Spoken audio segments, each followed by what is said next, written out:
I think our people need to understand this with a wake-up call and give them understanding on what's going on. So bring it.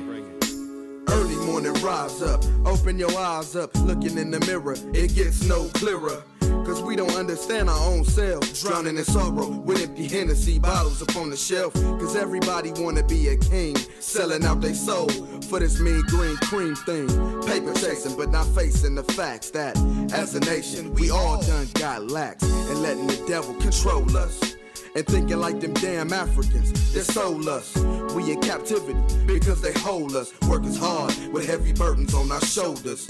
Man, I thought we were some soldiers, but every second that I look, we getting creamed like Folgers. You see the Israel. Shalom, shalom, shalom. Welcome to another edition of ISBHBK class. We're live in Houston, Texas. The address is 8524 South Bracewood Boulevard, Houston, Texas. The zip code is 77071. We also have a school in the San Antonio area, San Antonio, Texas, and the address to that school is 4219 Centergate Street, San Antonio. The zip code is 78217. And also, if you have anybody in the Albuquerque, New Mexico area, the address for that school is 501 Copper Ave, Northwest Albuquerque, New Mexico. The zip code being 87102. And also, now we have classes in Trinidad. And the address for class for the school in Trinidad is 17 Jacamar Street. Again, it's 17 Jacamar Street. Family Village, Point 14, Trinidad. We have classes here at ISBHBK in Houston, Mondays and Wednesdays from 7 to 10 p.m., Fridays from 6 to 9 p.m., and Saturday Shabbat class from 10 a.m. till around 2 p.m. That's where you get all your answers, all your questions answered. And also in Trinidad, right now we're holding classes in Trinidad on Tuesdays and Thursdays from 7 to 10 p.m. and on Fridays from 6 to 9 p.m. Oh, I'm sorry. Actually, it's Tuesdays, Thursdays, Fridays, and Saturdays. Classes will be from 7 to 10 p.m. in Trinidad. And also, we have classes in Austin, Texas. That's to be announced. But if you have anybody in the area or yourself is in the area of Austin, Texas, and you would like to meet with somebody, you can go ahead and give Priest Kazak a call, shoot a text, and we'll gladly link you up with those brothers out there in Austin. And also, we have all our classes, pre-recorded classes that we've done, over 500 classes, man, on our live channel.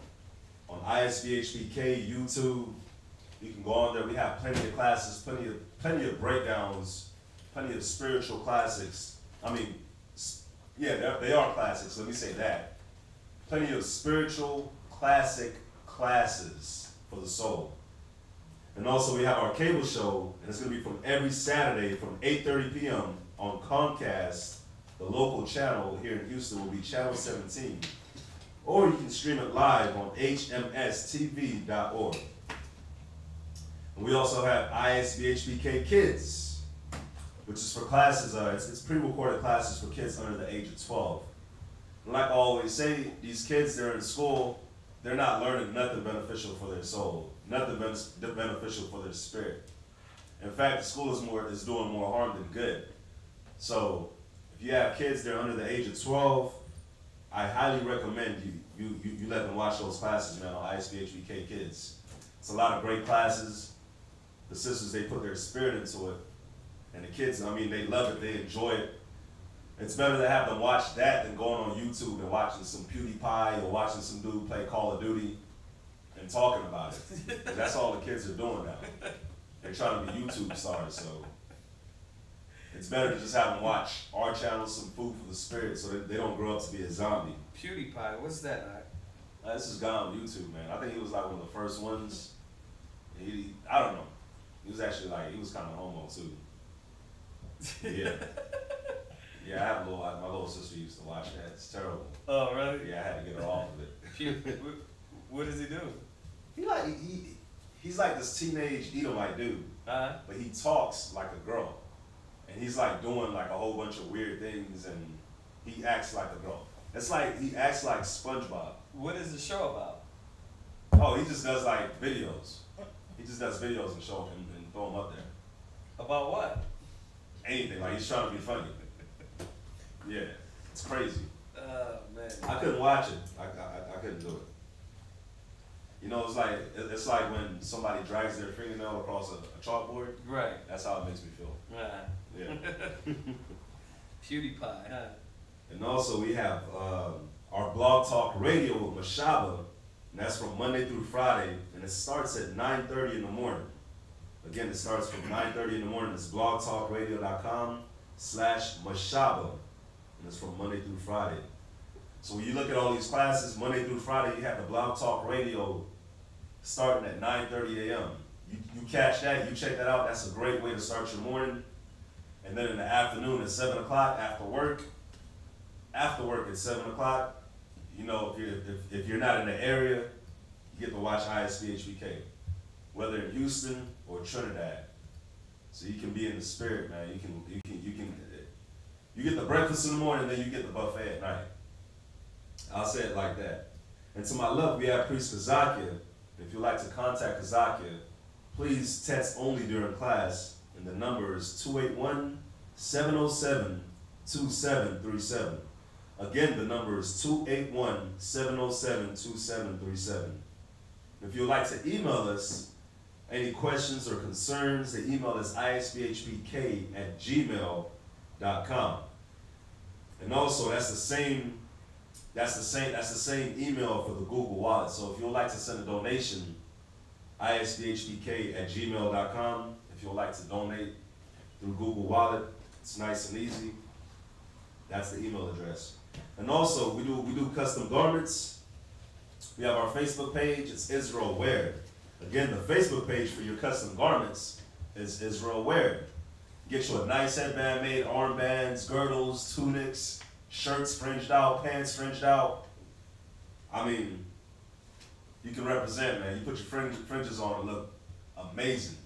And these sisters, they put a lot of spirit into it, so your garment will come out looking nice.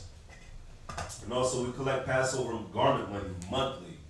And also, if you would like to donate to the Passover, if you would like to donate to so we can get the lamb, so we can get the location, so we can help get brothers and sisters out to Houston for the Passover, that's greatly appreciated too.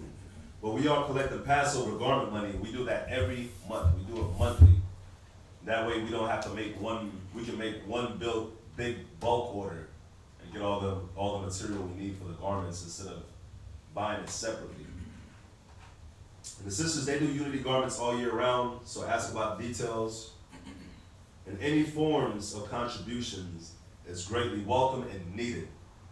Any monetary donations, apocryphas, Bibles, Zondervan's, complete Jewish, annotated apocryphas, Josephus, dictionaries, Bibles, pens, highlighters, papers, books, notepads, ram's horns, it's all needed.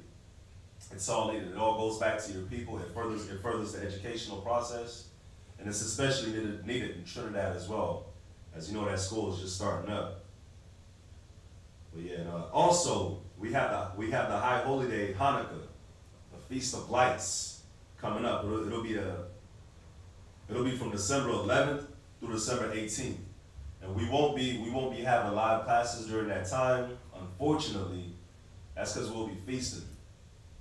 We'll be feasting from December 11th through December the 18th to accommodate the High Holy Day of Hanukkah. So yeah, that's it for the announcements. If you have any questions, now's the time. Send your questions through, and we'll answer them. All right. Does anybody have any questions in class? Loud. Alrighty. So again, if you have any questions online, please send them in. There's a question online.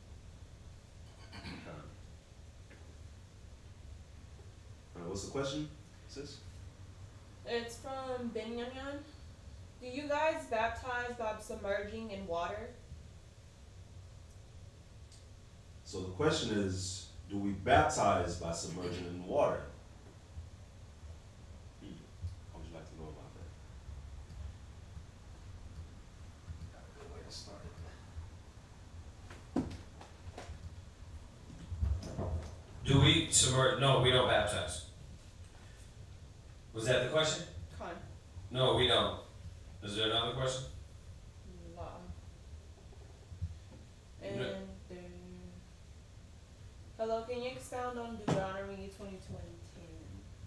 Deuteronomy 22 and 10. And the reason why we don't baptize is because that baptism of the water is not the baptism we're supposed to be baptizing people with. We're supposed to be baptizing them with the baptism of Christ, not John the Baptist. So, and we've been over that many a time. That's one of the common topics, because you have a lot of Christians groups that baptize, and I only think of maybe one Israelite group that all of a sudden they now baptizes. So, yeah, that no other school baptized. And the reason why we don't baptize is because we don't follow John's baptism.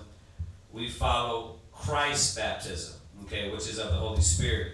So she can hit you with a link on that, and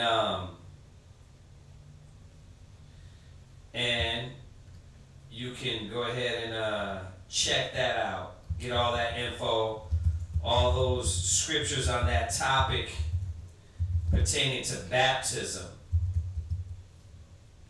All right, and what was the next question, sis? The next question was from Mr. Godfrey. Hello, can you expound on Deuteronomy 22 and 10 about wool? Mr. Godfrey, 22 and 10. Let's go. Deuteronomy chapter 22 and verse 10. Uh-huh.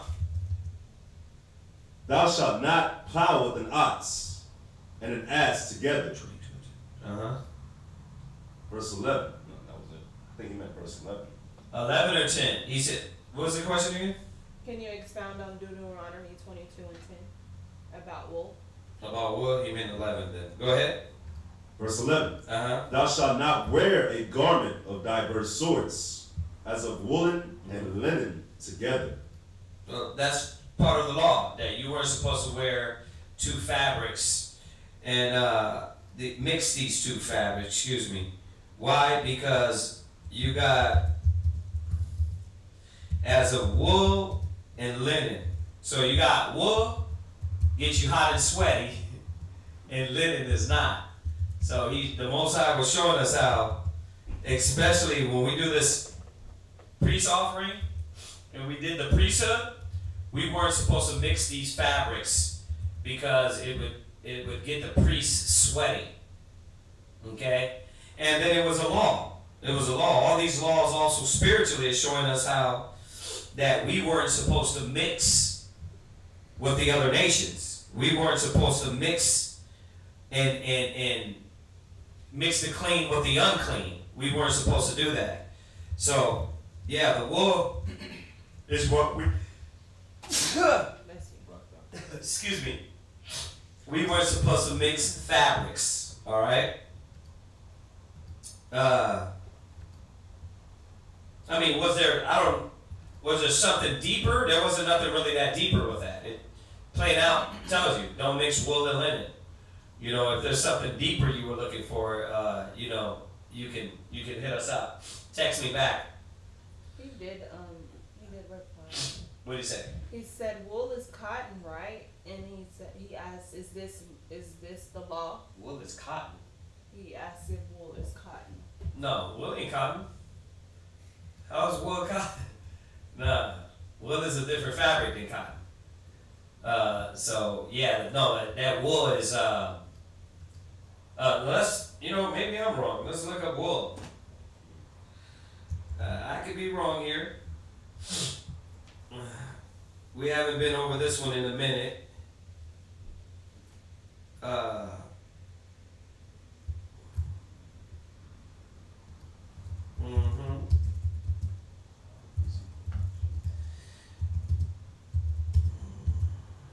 So wool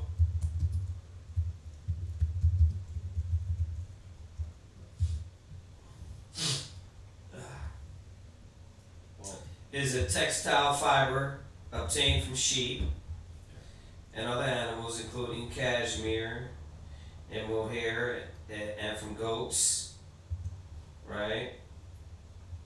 Quivut from muscanex, says from rabbits, and other types of wool. So you got different types of wool, okay? This is a wool, meaning consists of protein together with a fine, with a few percent lipids. In this regard, it is chemically quite distinct from the more dominant textile cotton. So it's different. When you look up the definition, it's different. Wool is different from cotton. All right. So. And then what else did he say on there? And he was asking, is this law? He was asking about Deuteronomy 22:11. Is that law? Yeah, that's law. Mm-hmm. Is it law to keep? Yeah, if you can keep it, just keep the law, of course. All right, nobody's gonna put your gun to your head and say mix your fabrics. So you got power over that. Shalom. You got power over that to control that. Okay? So, yeah, of course. What else? I'm going to say something on it too. Mm-hmm. It's like wool comes from sheep, and then cotton comes from the plant. So it's showing you how it's different. Yeah. One comes from the plant, one comes from an animal. So, yeah. Go back to Matthew 5:17 on that. And then,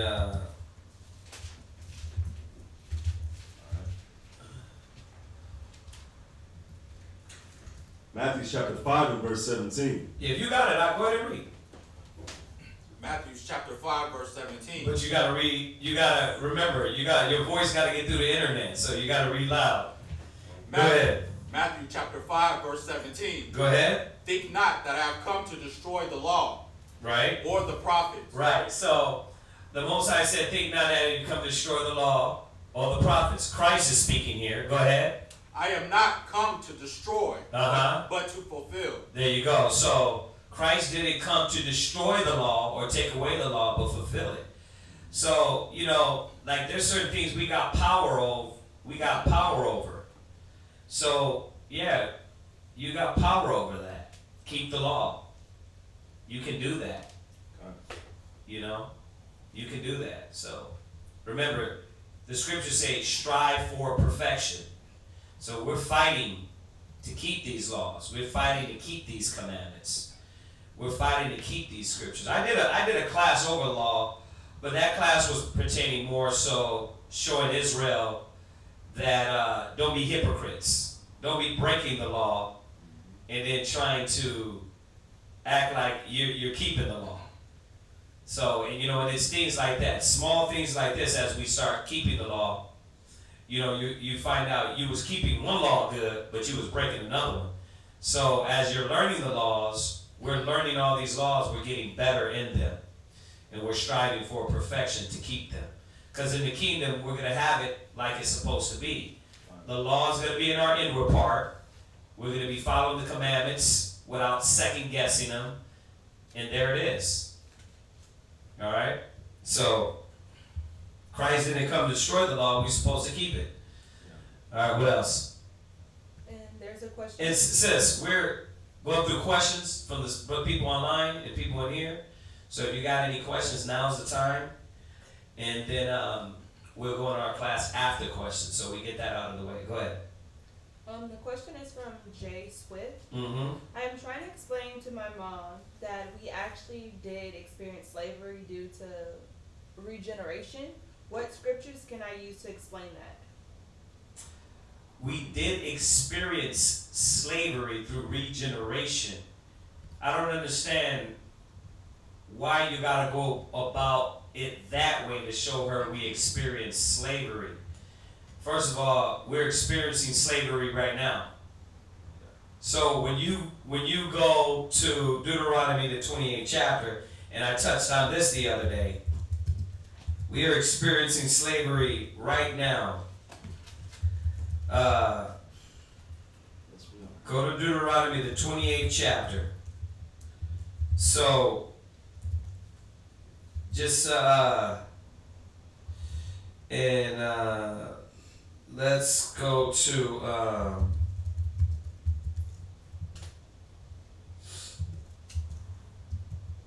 and of course, we touch over majority of the chapter.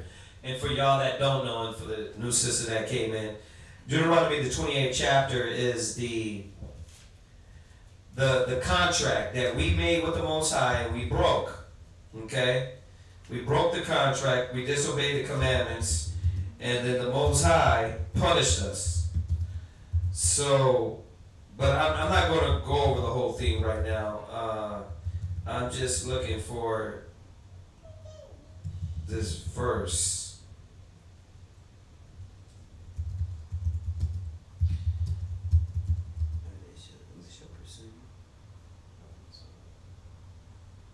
Verse 45. Verse 45. It's Deuteronomy chapter 28 and verse 45. Yeah. Because, yeah, you don't have to go through, show her through regeneration. Just show her that's, yeah. He added something else. He said, I meant the chattel slavery, the hard bondage. The hard bondage? Okay, so repeat his question again. I am trying to explain to my mom Uh-huh. that we actually did experience slavery. The hard bondage. We actually did experience the hard bondage is what he's saying. Go ahead. Due to regeneration. But you still don't have to go to regeneration. You know, you don't have to go through that. You know, we serving it now, captivity, and our forefathers served it. You know, maybe I'm not understanding your point and your question, because if I'm going to show somebody their nationality, their identity in the scriptures, and we go and show them slavery, I don't have to go through regeneration. You're going in a place that is going to totally confuse this new person. Or you got to go, like the scriptures say, the simplicity in Christ, that we as a people served it. Served captivity, served slavery, and even our children's served captivity.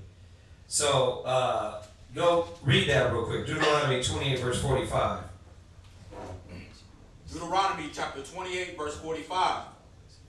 Moreover, all these curses shall come upon thee, and shall pursue thee. And shall what? And shall pursue thee. So, and maybe you can clarify the way you're presenting this question, but the way you're explaining it to me, even hard bondage, you know, our forefathers have served hard bondage. That's your ancestors. So what you need to do is give her a little historical reference showing that our forefathers served in captivity, and then all the way up to now, the children, us, suffered still in captivity. The remnant, it might not be hard bondage to the point where we're in chains, but you're still in captivity. Captivity in your mind. You're still physically in captivity. You just don't got chains on you. Because right now, if you want to go build your own land or set up your own land somewhere and do your own lights and do your own water, they're not going to let you do that. That's captivity. Freedom, being free is, watch, go to your apocrypha real quick. And then we're going to jump back. Let me see. Yeah, yeah, that's right there.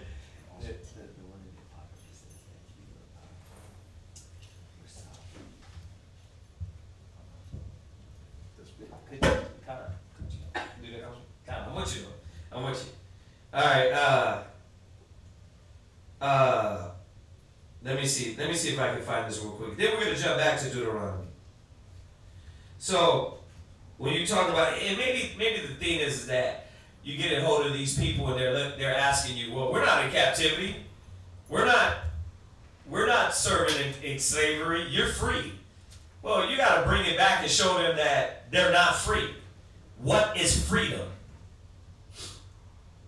Freedom is to walk and live like the Native Americans did, like our brothers and sisters did. You're not free. Well, you think because you're free you got a job? That makes you free? You can get high? That's not freedom. What? And so what I meant to say is I was trying to show her that our spirit actually was there back in the old days during the various captivities, since we were always sent back.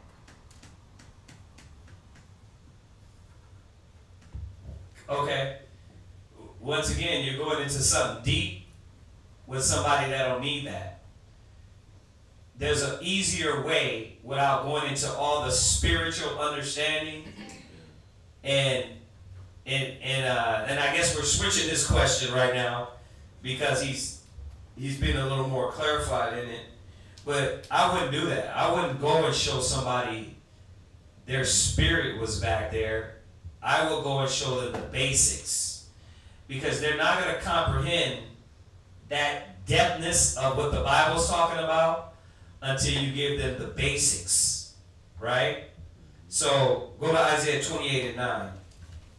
And once again, I'm saying that, brother, is because you don't have to go that way to show them.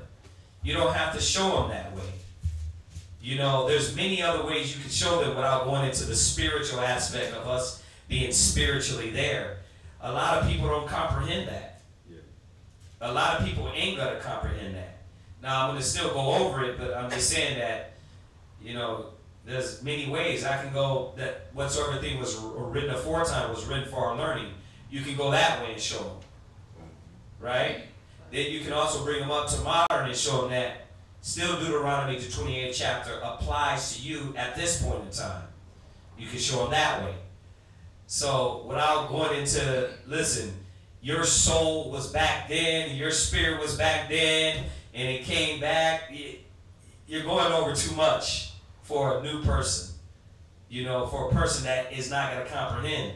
Isaiah 28 verse 9. Read that. Isaiah chapter 28 verse 9. Go ahead. Whom shall he teach knowledge? Right. And whom shall he make to understand doctrine? Go ahead. Them that are weaned from the milk. There you go. So, who is going to understand this doctrine? Them that are what? Weaned from the milk. So, they need basics.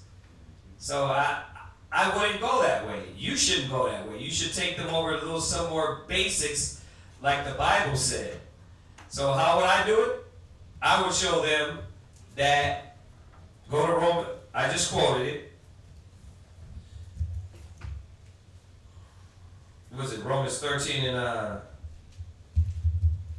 4. I think it is. So they got to be weaned from the milk, man. Give them the basics.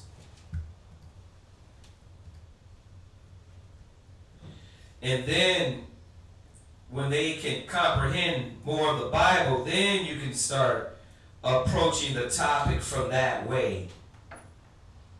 Romans 15 and 4. Romans 15 and 4. My bad. Start this way.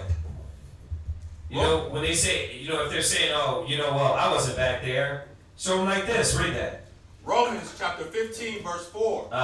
For whatsoever thing were written aforetime were written for our learning. Yeah, so that's how you approach it. Whatsoever was written for aforetime was written for our learning. It's basics. See? You can't, what it's saying is that you can't disannul the Bible because it was written aforetime. Oh, that was talking about back then. The point of him saying that is saying that whatever was written in the back then was written out for your learning. So take her that way. Then take her to Deuteronomy and show her all these things in Deuteronomy that were written back then are now written for our learning. You can't disannul that. You know? Instead of showing her something about spiritual, that you through regeneration, you went in and you served captivity. And going into your question, real quick.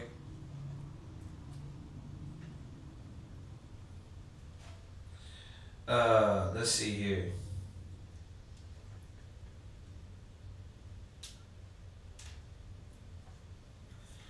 Going into your question, it is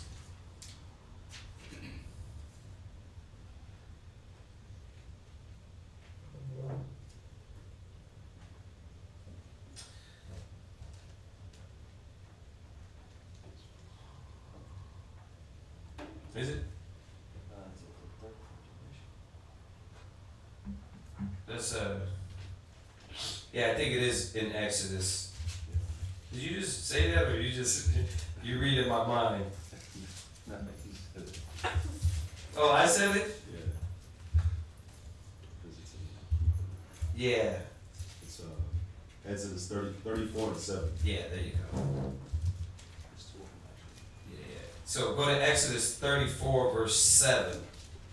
Now, like I said, I think you're complicating it when it comes to new people and going into it this way, but you can go about it this route. Go ahead. Exodus chapter 34, verse 7. Keeping mercy for thousands, forgiving iniquity and transgression and sin. And that we by no means clear the guilty. Right. That the Most High doesn't clear the guilty. Go ahead. Visiting the iniquity of the fathers upon the children. Right. So, visiting the iniquity of the fathers upon the children. So what the father's done, that iniquity is being passed down. Okay? So we are bearing the sins of our forefathers. Go ahead. And upon the children's children. Upon the what? The children's children. How many generations? That's 2-3 generations. Go ahead. Unto the third and to the fourth generation. And he comes and makes it clear to the third and fourth generation. So you can go that way and show them that the Most High will punish us. And we have been punished through our forefathers to the third and fourth generation. Because look at it now. We right now, because our forefathers disobeyed the commandments of the Most High, what are we doing? What is our people doing? So they're reaping the repercussions of their sins, of their forefathers' sins. Go through it that way instead of talking about the regeneration and their spirit coming back. It'll be easier, man. You gotta complicate things. All right. What else we got in there? That's it. He was just commenting. Yeah.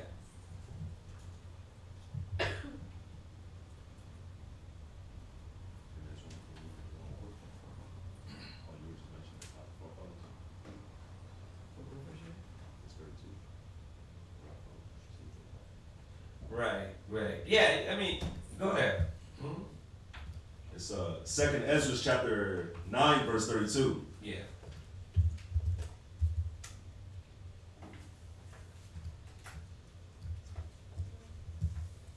All right. And it says, oh, go ahead, read it, brother. 2nd Ezra chapter 9, verse 32. But our fathers, which received the law, kept it not. Right. So our forefathers, when you read the scriptures, you see all of our forefathers, they received the law. When you read Deuteronomy chapter 28, verse 1 through 15, Moses is letting our people know, if you listen, this is what's going to happen. But then after verse 15 through 68, it's telling you what's going to happen if we don't listen. But our forefathers received the law. They received what's going to happen if you do the law, and what's going to happen if you don't do the law. Read. And observe not thy ordinances. Go ahead. And through the fruit of thy law did not perish. So the law is never going to perish. Even unto this day, as you can see, the law is not perished. That's why our people's still in the state that they're in right now. Because our people's not living by it. They've been taught to not live by it. But that's what got us in the position that we're in right now in the first place, is that we didn't listen. Read. neither could it, for it was thine. So it's showing also that the law, it's sent from the Most High, so it's not going to perish. It's not going to go away. Read. Yet, verse 33, yet they that received it perished. Yeah, they perished. Our forefathers perished, and we're still perishing to this day. I mean, look at our people. Look at how destroyed our people are. We still perishing. Read. Because they kept not the thing that was sown in them. And that's why we perishing, because the Most High sowed this law into us, but we didn't keep it. So for you, like, that's how I would go about with my parents and how to show them. The other, you're going too deep. The scripture says that when you're a baby. Right now, your mom's a baby. She doesn't know. So you have to give her milk. You can't give a baby meat. So you have to give her milk. Because if you give a baby meat, the baby's going to choke. And even if the baby is able to consume the meat, their digestive process, they can't digest it. So they're not going to get what they need to get from the meat anyways. So your mom is a babe. So you have to give your mom milk. And this is the milk. You got to show her who she is. You got to show her, hey, this book is yours. Yeah. Then you got to show her why she fell. Right. Why she's in the condition that she's in. Right. All our people are going through it some form or fashion. So whatever way your mom is going through it, instead of going into it that way, show your mom in the scriptures. Take the Deuteronomy chapter 28. That's all you got to do. Yeah. Deuteronomy 28 is show them. And I went over it the other day that the hard bondage, you know, what you're determining is hard bondage would have been better now being integrated with all nations and being indoctrinated in their schools generation after generation. In this society, you can't stand up for them. Like, think about it. What is real hard bondage? Was it just because we was being chained up? I mean, it's harder on our people now. At least in slavery, we knew that there was a separation. We knew that that they was the slave masters, right? They didn't like us, and we was the servants. We was the slaves. So right now, the lines are so blurred. Our people think that the white man, America, loves them. So once again, this is the common sense of Deuteronomy, the 28th chapter, that you have to relate it to her instead of going in that way.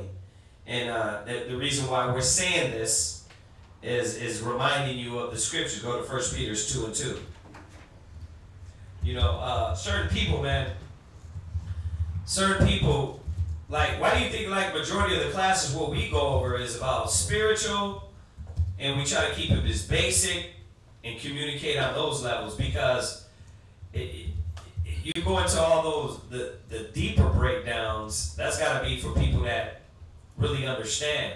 But when there's a lot of new people listening, they're not going to understand that, especially you get them out of the world. It's like when we pass out a flyer. You know, this brother, they're not going to hit him with a flyer and then go into something spiritual. Like, go into, like, listen, you know, what I'm saying is you wouldn't go into the spiritual breakdown of it. You would go into make it as simplified and basic as possible. Go ahead. So, read that. 1 Peter chapter 2, verse 2. Uh-huh. As newborn babes. As what? Newborn babes. That's what the scriptures tell us. See, because a lot of people, brothers, sisters, they're newborn babes. They're just started on the milk. Go ahead. Desire the sincere milk of the word, that ye may grow thereby. Right, so remember, the Most High reminds us that we're babes. A lot of brothers and sisters are babes. They got to get the basics down. Then, years down the road, you can talk about something spiritual to that point and relate it in that way to them. Where's that? So 2 Corinthians chapter 11 and verse 3. 2 Corinthians 11 and 3. All right. Gotcha. 2 Corinthians chapter 11 and verse 3. But I fear, lest by any means, as the serpent beguiled Eve through his subtlety, So your mind should be corrupted from the simplicity that is in Christ. So what did Satan do to Eve? Complicate things. That's what he's saying here. Watch, read it again. Verse 3. But I feared, lest by any means, as the serpent beguiled Eve. So how did the serpent beguile Eve? In what way? Go ahead. Through his subtlety. Right. Through him being subtile. But what way did he use his subtile and subtlety? Go ahead. So your minds should be corrupted from the simplicity that is in Christ. Well, the subtlety that Satan used was not complicating the simplicity. She was given the commandment, but what did Satan do? He made it, well, really? He put doubt in there. He started throwing other things. Well, this is why. Well, you would, you know, it's overcomplicating things instead of saying, this is what the law said, do it, the end. Right? But this is how we get more people confused when we start going into the deep stuff and the deep breakdowns. Then they get lost. They're like, huh? Because most people, man, it's like us going over Revelations, and that's why we paused on that. Because you go over Revelations breakdown, brothers sitting back like, how you know that? They're like, they don't understand that the Bible's written symbolically, prophetically, right? That you got to have a good historical backing of the Bible. And you go into Revelations, they're like, man, what they asked me the other day? So who asked me that? Oh yeah, the sister asked the other day. She said, how do you know Revelations when it's speaking of future, present, or past? You know, and that she's right. Like, how do you know? And we didn't even go over a whole Revelations. It was just one verse we pulled out in there. And that's what she asked, because once again, you're dealing with babes. They don't understand how to read the Bible. It's nothing bad or nothing. It's not making you look stupid or nothing like that. It's just they don't understand, so you got to deal with them as babes. You got to give them the milk, and then as they grow, they can go into all that other stuff. Yeah. So the sincere milk. All right, what else we got? There's no other questions. Anybody got any other question? John, sis? No? Yeah. I have a coworker that I work with. She knows about the truth, and so does her husband. But they're not a part of any camp or anything like that. So she's been she asked me today, I told her to text it to me, I'll ask it to you so you can answer it. But she pretty much asked, I just want some advice on my role and how to maintain my role as a wife in the truth, because I honestly feel like if I start with me, everything else won't be a fight or a struggle in my marriage. But she mentioned that like her husband, he knows about the truth, but sometimes he feels like he's fighting with himself. Like, just because I think because he's not around brothers and he's not affiliated with the camp, he doesn't know certain things. So she's confused herself with certain things. So I mean, we're dealing with the whole husband part because he's not here. How do I go about trying to relate to her about them trying to get them in class?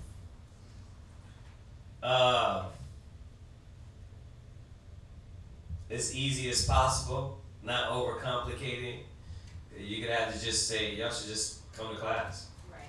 She said that her husband doesn't, I don't think he wants to. Oh, he don't want to? Yeah, he doesn't. Like, she mentioned it before, because I asked. I was like, have y'all ever? She's like, no, he doesn't want to. Then you can't do nothing. Right. You know what I mean? They have to see it. People have to see it. They got to see why they need to be taught. You know? And you being a woman is going to be hard, because that man is not going to listen to, if he's already dealing like that with his woman, then he's not going to deal like that. He's going to be like, who is this woman coming and telling you, my woman, what to do? So you're dealing with a real touchy situation. There's nothing you can do. It's just say, sis, all I can tell you is come to class, and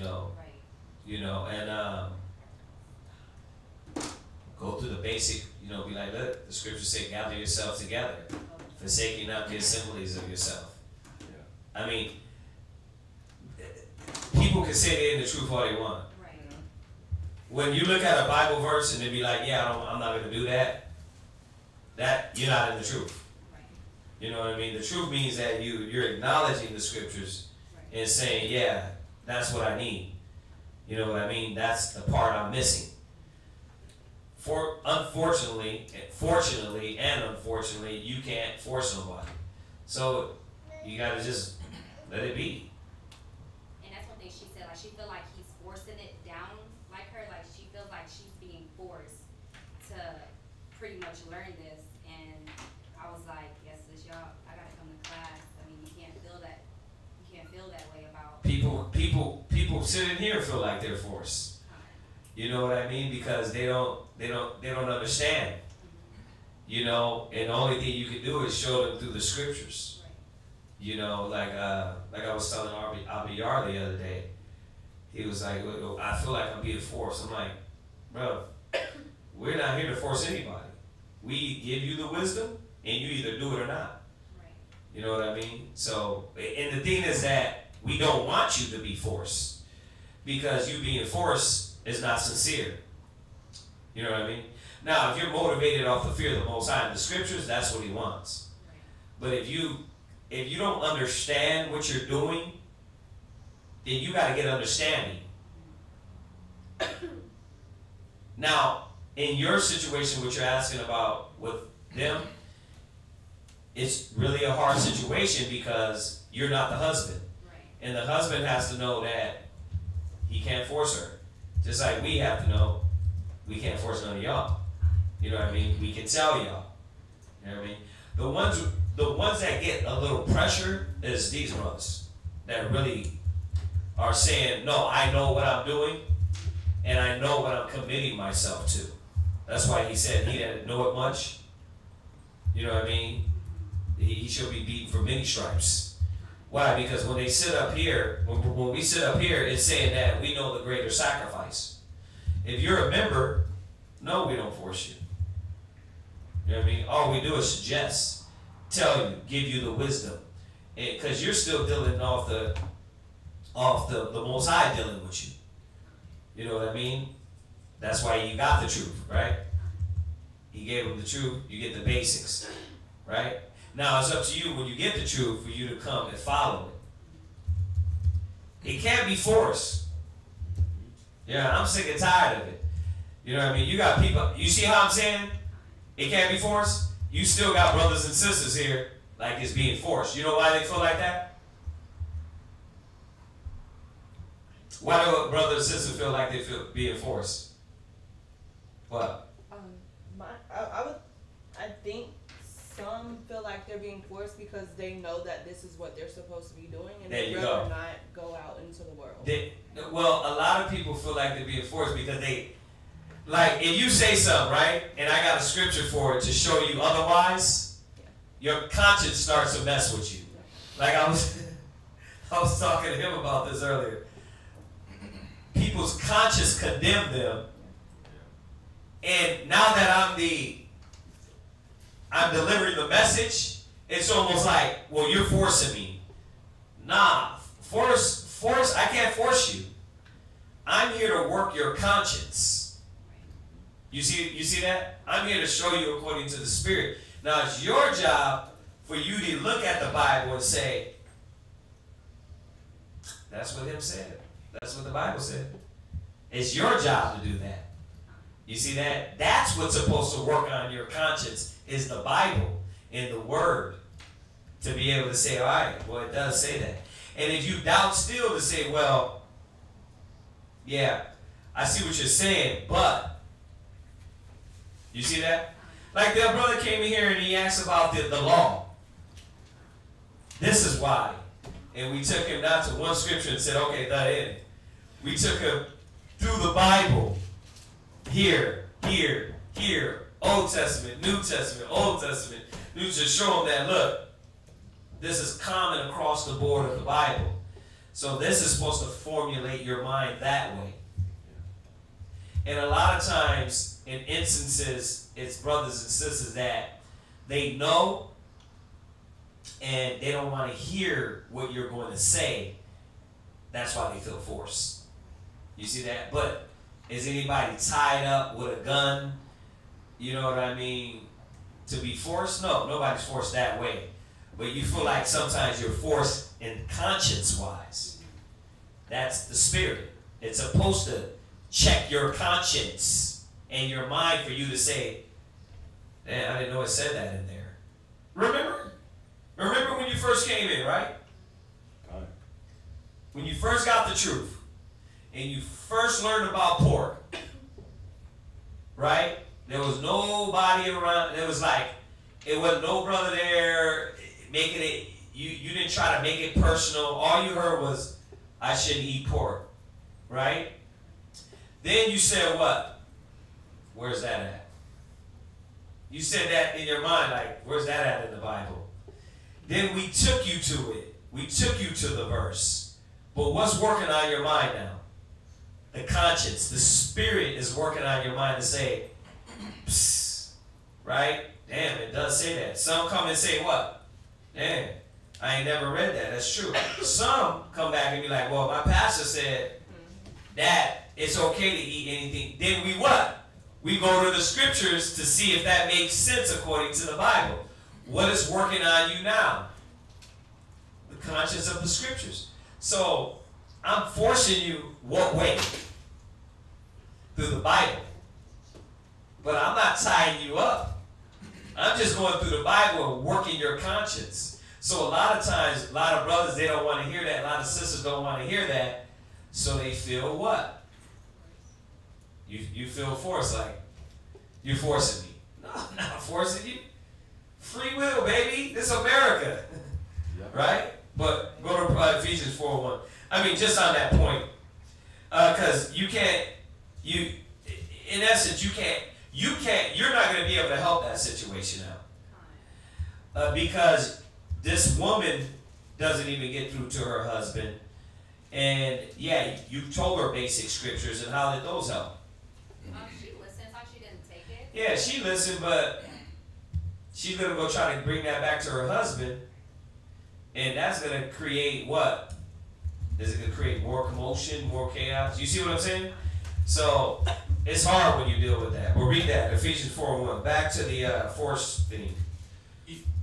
Ephesians chapter 4, verse 1. Go ahead. I therefore, the prisoner of the Lord. Right. So why is Paul saying he's a prisoner? You think that is just because he was a teacher? There's more than that. He said he was a prisoner because his conscience, his mind, and his body, now he's bound to that. He's bound to the duty and office and service of the job of the Most High. But by man, is he a prisoner by man? Why was he a prisoner then?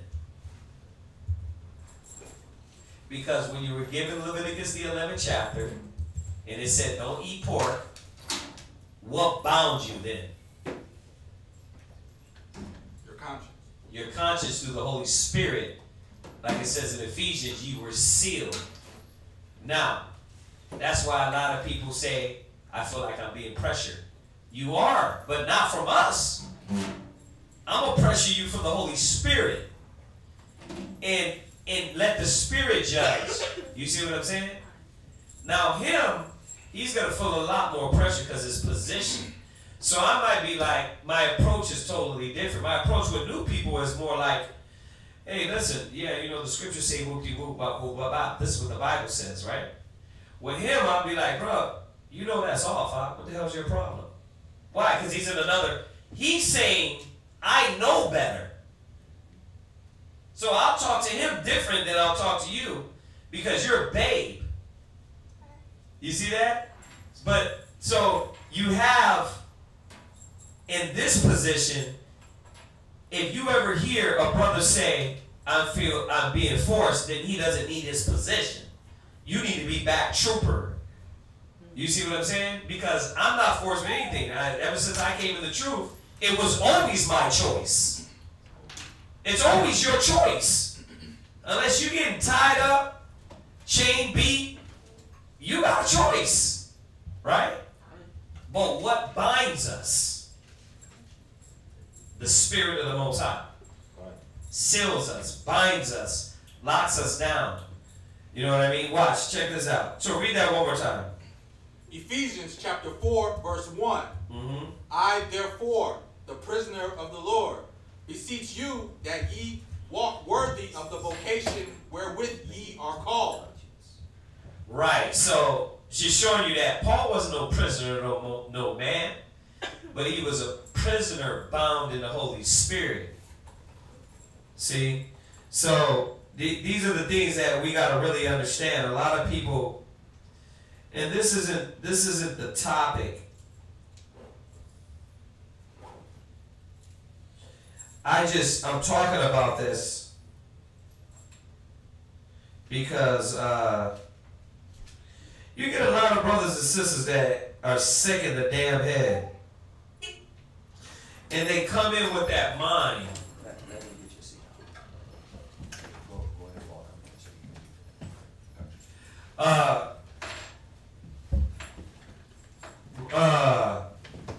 Let me see here.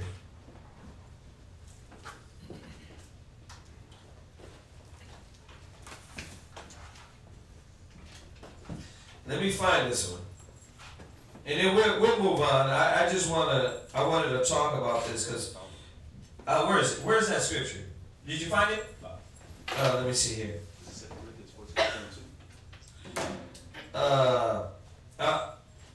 I'm gonna do a class on that because it's really something that brothers and sisters need, man, about that. Because a lot of people come.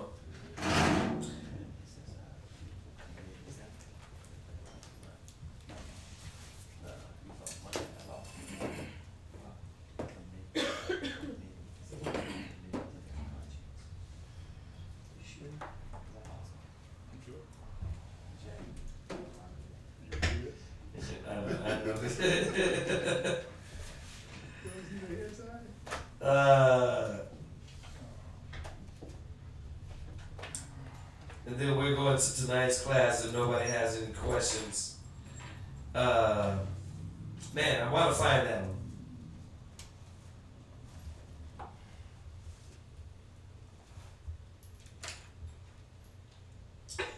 There's another question.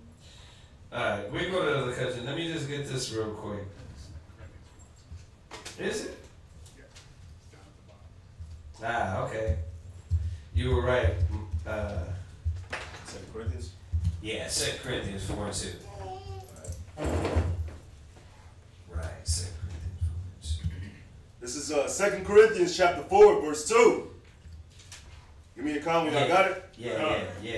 Yeah. Because, and we're going to talk about this another time. I just wanted to touch on this a little bit to spark a thought in y'all head about all this, how that woman feels what her husband is doing. You see, so because nobody's forced to do anything. You got free will. So, but Paul said he's a prisoner, right?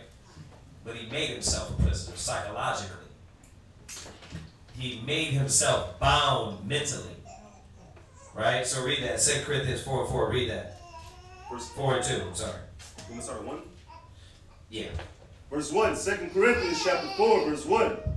Therefore, seeing we have this ministry, as we have received mercy, we faint not. Right. So remember, we received this ministry, and the reason why you're doing it is because you receive mercy. You come up and you start partaking in the ministry, and you start losing focus for why you're doing the ministry. That's why you don't faint. But somewhere along the way, you lost focus on what you're doing and why you're doing it, and that's when it becomes forceful. That's when it becomes like, well, nah, bro, you forcing me? Oh, I'm in a cult. Well, you are in a cult because you're not doing it sincere no more. I'm doing it out of free will. You're doing it, this brother doing it, but you feel like what? No, my life is being commanded around because you didn't give your life. Because when you give your life, you're like Paul. I, Paul, am a prisoner of Christ. God.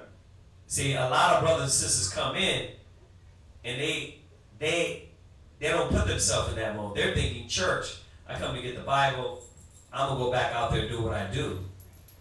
You see that?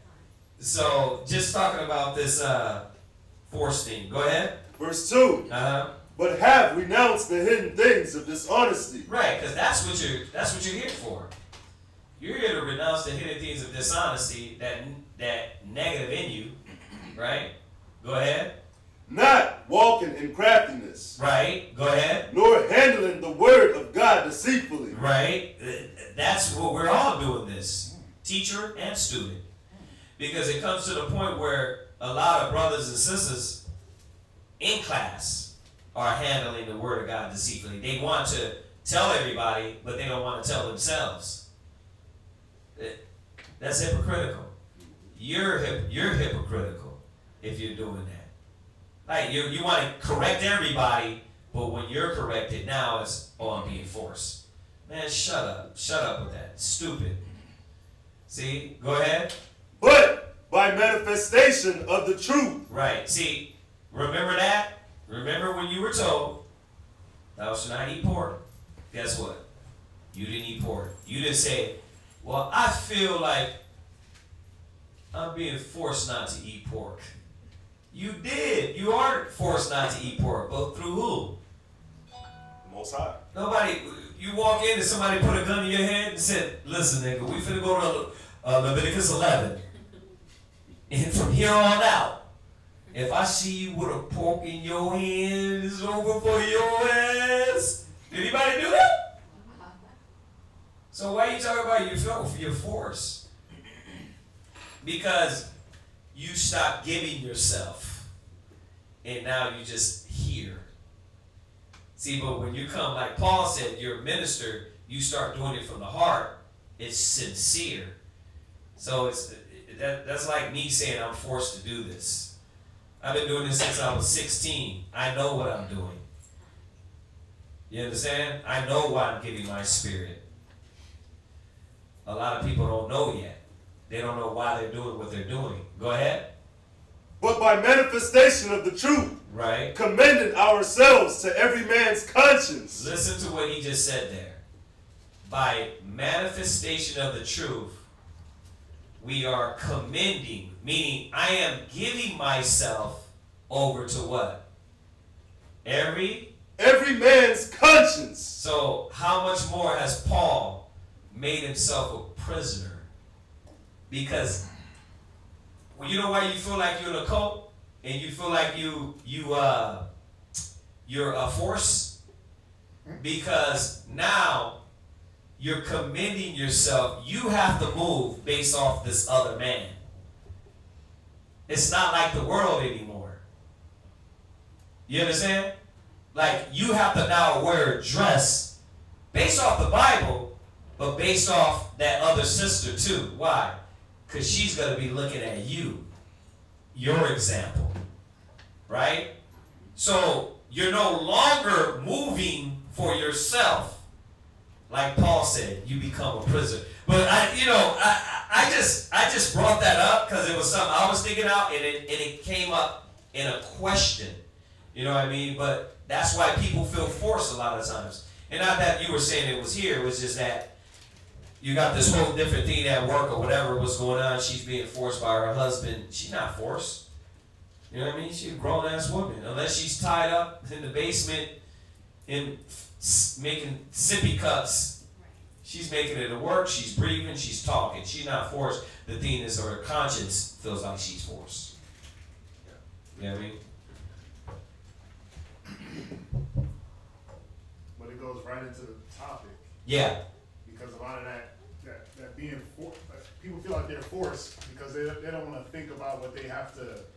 They don't want to think their way through the problem. Yeah. Because why? It's like you were saying. Like the scripture was saying, not this person has to wear a dress, right? Right. For the next person. Right. But if they refuse to do that, what are they now becoming? They're becoming, rebellious. they're in a right, but they're in that cult. Right. You know what I mean? Because now it's like, I'm doing it because you're telling me to. And it's like, wait a minute, we didn't write this. But they literally are doing it because only you're telling them to. That's how you become in that occult mind state. Because a person's telling you, it's no longer this is telling you. They detach the two. You know, but that's a whole other topic. We're going to go into our topic. Let's finish these questions. One last question, sis? You had anything? Okay. Go ahead. If your family know you don't celebrate Christmas and also know why, and still insist on getting their grandson gifts, do you still not accept? Huh? What happened? If your family knows that you don't celebrate Christmas and also know why and still insist getting their grandson gifts, do you still not accept?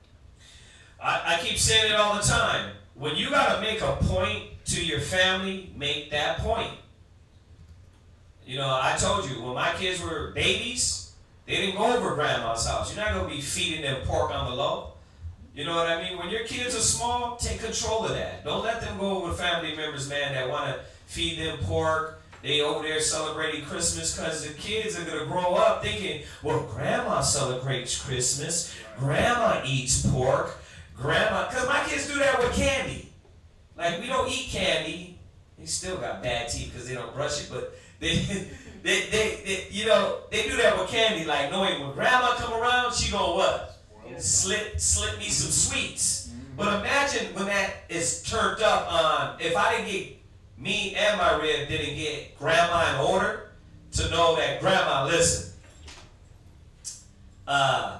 you don't get to see the kids because we don't celebrate Christmas, Halloween, Thanksgiving, pork, shrimp, no crab, no lobster, none of this, none of that.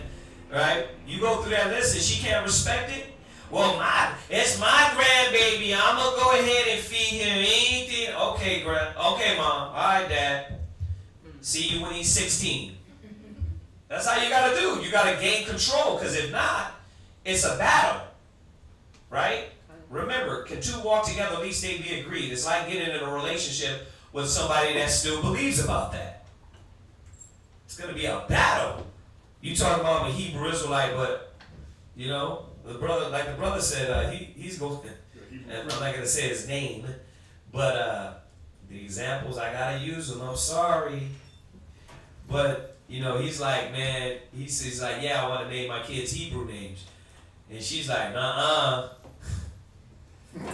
That's what happens when you make babies, make twins with somebody that don't believe in the word. She's trying to see, and your fro is like, that mighty Israelite fro is in the way. Yeah, so, you know, that's the thing, that take control of your kids. Don't send them over there. Don't send them to grandma. Don't take no presents. You got to make a point. And if you're going to break your family's will, it's going to have to be with a strong point. Nope. Now, I can go over all the scriptures we went over the other day about be not unequally yoked together with unbelievers. What does the wolf got to do with the lamb? Right? Separate yourselves. Make a difference between the clean and the unclean. We can send you the class we went over the other day on that, but we touched on this same point about just putting that difference. You got to put a difference between the clean and the unclean. So, say this question again. If your family know you don't celebrate Christmas, right, and also know why, right, and still insist on getting their grandson gifts, yeah, do you still not accept? Mm-hmm. Yeah, I wouldn't. What shall a man? The scriptures talk about it, man. Losing your soul for what? Right. What profit is it a man to gain the world and lose his whole soul? Because you got to make a point there. You got to make a point. You see? You got to make the point. All right? You know, and somebody asked us a few weeks back about him going to work and they're, you know, they're doing something at work. And I said, it depends. If you gotta make a point. If you got somebody around, you know what I mean? And you're gonna be a weakness to their conscience, don't do that. You see what I'm saying? Well, and he came back and was like, well, me, it's just me. Well, if it's weak to your conscience, don't do it. You see what I'm saying? Yeah. Yeah. Plus, this is the thing, though. They know why you don't celebrate it. Exactly. So you can't accept the gift, because then they're going to be able to say, well, listen, you don't stand on your square. You don't believe in what you preach. There you go. So yeah. You look at it as a hypocrite. Exactly, yeah. I have a question just on that topic. Like, yeah. say that you do take a gift from them, but it's not like, it's way past Christmas. And it was like, well, this was your Christmas gift, but you never came. Once again, why are they doing it? Do they respect you? You know, if they respect you, listen, Hanukkah is coming up. Yeah. Feast of Lights is coming up. You know what I mean? You want to send us gifts on those days. Not in your high holy day. Why? Because I got to make a point. We not about that. Right? And then at the same time, why? If you want to celebrate Christmas, you celebrate that. Yeah. Why we can't celebrate Hanukkah? Like, they do that for them out there in the world. Yeah. So why you gotta but when it comes to us, you can't just celebrate Hanukkah. You see what I'm saying? It just shows you, the point is they try to break us either way it go. Like, no, I'm going to make my point. But then when you try to override their point, you're wrong. You know? Well, you was going to say something? No. Yeah. Right. Yeah, so, yeah, you gotta stand and make that separation a lot of times, man, for a lot of these people. You know? And stand up for the truth, stand up for the knowledge, and show them, nah, don't worry about the gift. We ain't doing that. You know? Because how many family members down the road end up waking? You just told me, how long did it take for your family to wake up? Listen, they've been hitting me with videos and questions. Right. But it took how long? At first you was the crazy Hebrew Israelite in their cult. Now it's what? Now it's like, damn. Wow. I've been studying. Yeah. Like, you don't even know how to spell that. Shut up.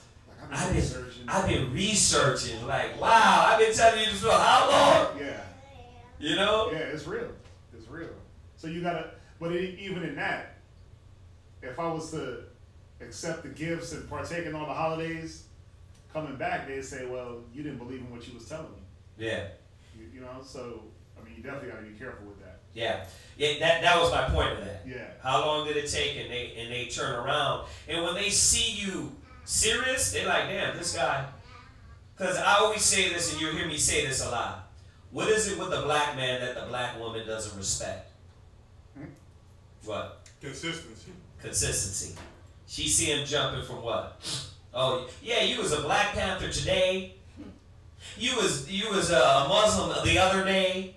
You was a man, he always does that. They be on the side like, yeah, he was a Crip back in the days, now he's a Blood. Right, now all he believes in the Bible, but he was just a Muslim. Like, you never stood for nothing. You know what I mean? Oh, he does that. He picks up themes and never sticks with them. Yeah, baby, she looking at you like that little boy. Yeah, baby, I'm with you. Yeah. Why? Because the black man is like a big kid. He doesn't have no backbone, and she's like, that's why it's hard for the black woman to stand up with us. Because us as men, we don't stick to what the hell we believe in. You know? You know, I told y'all about my ex. You know, it's been over 20 years, but she's like, you're still doing what you're doing? I'm like, yeah. She's like, I never thought you was going to change. Why? Because it was no BS from the front door. It was like, this is what it is. You see that? So they knew that couldn't be changed. But Israel, you got our people, what? Always giving into it. Always feeding into it. Always, you know what I mean? Changing. Catching a new fad. Yeah, every fad. Nah. Like you said, stick to your guns. Alright? Gun. Alright, so that's it on that, right? Fine. So going into tonight's class, we're going to be talking about Cain. And there's many things, many lessons we can learn from Cain. Okay? Obviously, who could tell me who was Cain? Get y'all involved real quick. Yeah. Cain is Abel's brother. Cain is Abel's brother. Tell me something about Cain, Arya. He tended to the flock. He tended to the flocks. What else about Cain? Come on, give me some more. He despised. Switch that around. No, right. Yeah, Cain tended to the fruit, the vegetation. The vegetation. The ground. Right. Yeah, he did it so quick. I was glad you corrected me on that. I was like, what? What else? Yeah, it's easy, but it's Adam's son. He's Adam's son. What else about Cain? He was envious of his brother. He was envious of his brother.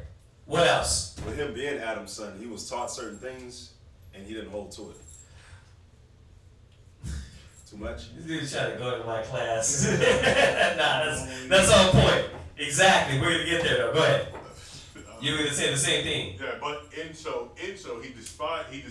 That's why he despised his brother, because his brother was the one who upheld the law and did what was right. What was right in the eyes of the Most High. Right. So in one word, Cain was what?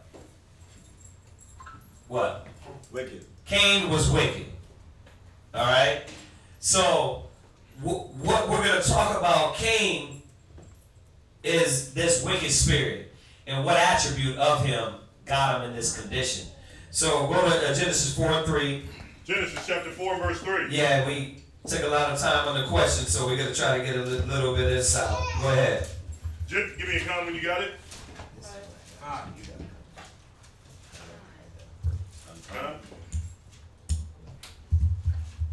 Genesis chapter 4 verse 3. Go ahead. And in the process of the time, it came to pass that Cain brought of the fruit of the ground. Right. So the one biggest thing that Christianity has wrong is that every time they talk about Cain and Abel, they're like, well, what did Cain do wrong? He was a tiller of the ground. He didn't do nothing but bring his offering. But the fact is that, like the brother said, Cain knew better. And that's what we're going to talk about. Knowing better and doing the opposite. So, Cain brought of the fruit of the ground. Adam was given the law. So, go to Wisdom of Solomon 1 verse 14. Wisdom of Solomon chapter 1 and verse 14. And we're going to show that Cain knew better. It wasn't that his offering,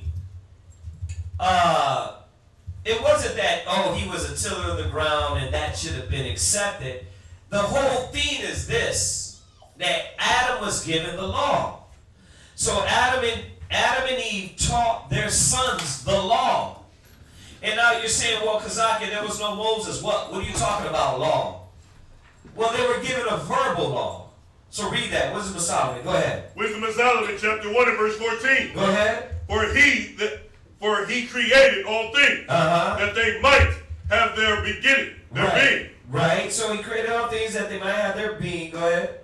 And the generations of the world were helpful. Go ahead.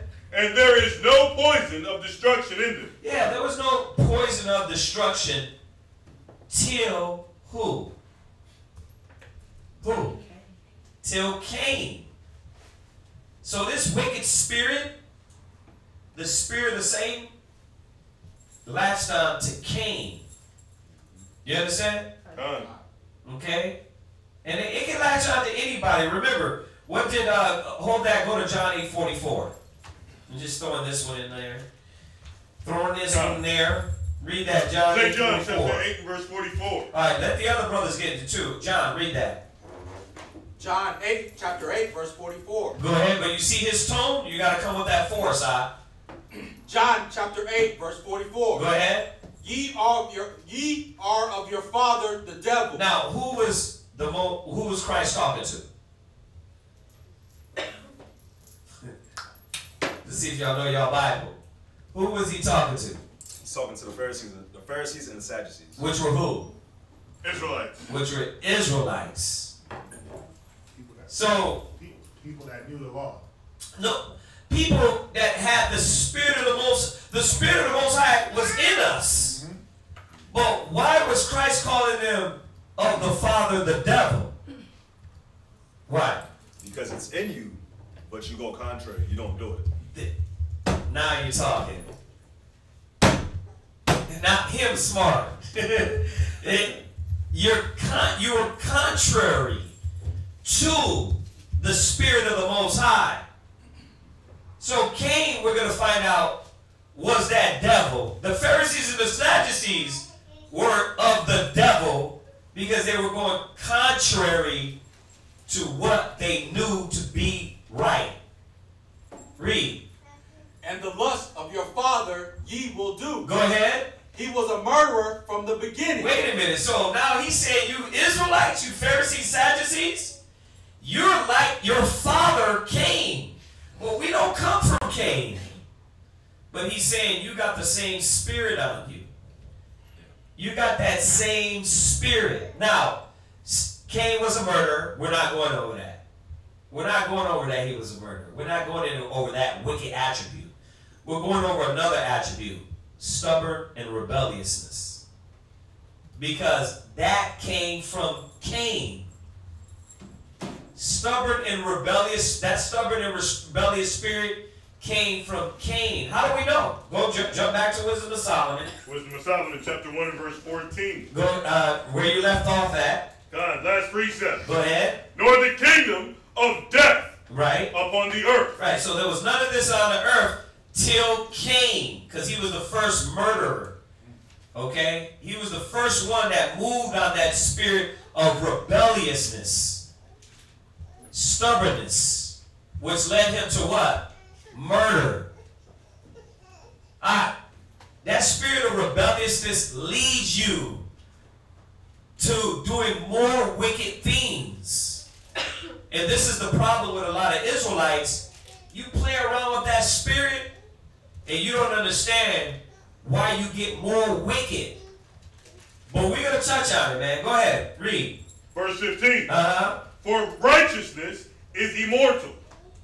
Verse 16. But ungodly men with their works. But ungodly men, talking about who was a murderer from the beginning. Cain. What class? Cain. Cain was a murderer from the beginning. He was ungodly. Go ahead. Men with their works. Right. Go ahead. And words. Read. Called it to them. See, Cain called his spirit to him. You know why he killed Abel? Like I said, we're not going over the murder part. We're going over the more spiritual part before he even got to murder. Because he was stubborn. He was rebellious. He was stiff-necked. And we're going to find out what did that lead him to. Stubbornness and rebelliousness led him to something. Go ahead. Called it to them. For when they thought to have it their friend. They thought what? To have it their friend. See, they thought to have it their friend. And that's what a lot of brothers and sisters don't understand, is that when you play with this stubborn and rebellious spirit, you call these spirits to you. The Most High don't deal with that. The Most High is not dealing with that. Why do you think Israel, 2/3 are going to die? Because they're wholesome and righteous? What's the biggest thing that they're going to get destroyed for? Stubbornness and rebelliousness. Why? Because where does rebellious lead them to? Where does it lead them to? Rebellion. No, where does stubborn and rebellious lead you to? What we just read. Murder. More sin. Yeah. It ain't, if you don't got a reformative mind, you don't got a reforming mind, a changing mind, your mind is still what? I'm going to do what I keep doing. Yeah, I know I was told this, but I'm going to keep moving the way I'm moving. I'm not going to change. And that's what we're seeing about Cain. And watch, check this out. Go ahead. Thinking soon, they thought to have it their friend. Read. They consumed to naught. They what? Consumed to naught. Go ahead. And made a covenant with it. Read. Because they are worthy to take part with it. Right. So Cain, listen, his spirit was about that, and guess what? They were worthy of the outcome.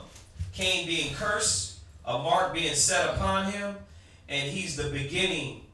He's the beginning of the man that's written in the book. Like, how far are you from Satan if you're the first murderer? You got to think about it. How far are you from Satan? You was going to say something? Go ahead. Can you reread verse 16? Because there was a part that he brought out when he was talking about this murder. Done.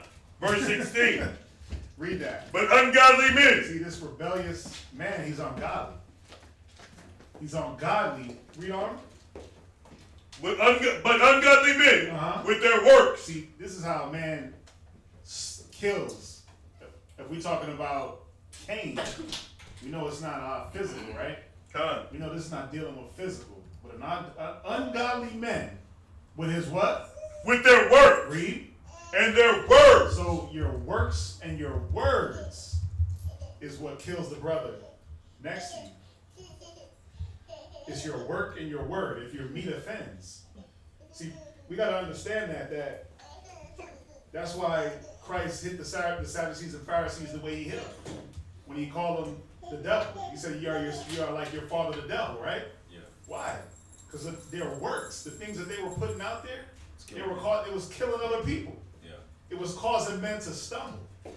See, that's what that spirit of rebellion, not to take away from his point, but that's what that spirit of rebellion does. It does cause you to murder. You start killing other people's conscience. Y'all get that? Read on.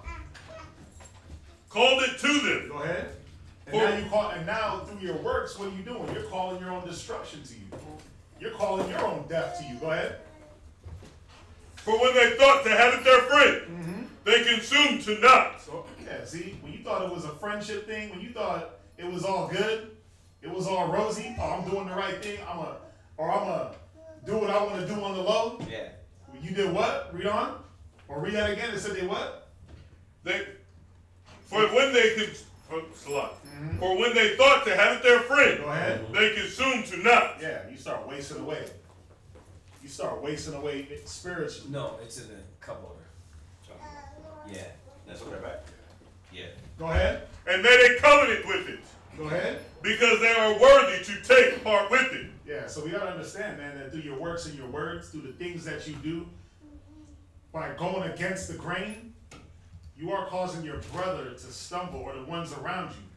If you're in a setting of a body, of a school, if you're the one man going contrary to what needs to be happening, if you're the brother that's going contrary, the sister that's going contrary, you got to see what it does to the conscience of a younger brother or a younger sister and how it causes them to stumble. Y'all understand that? We gonna get more deep into it. We just touching these little basics to get them out of the way to set the picture.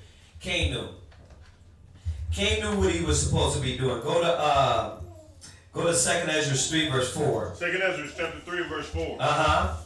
Give me a comment when you got it. 2 Ezra 3 and 4. John, get me Ecclesiasticus 17 and 11.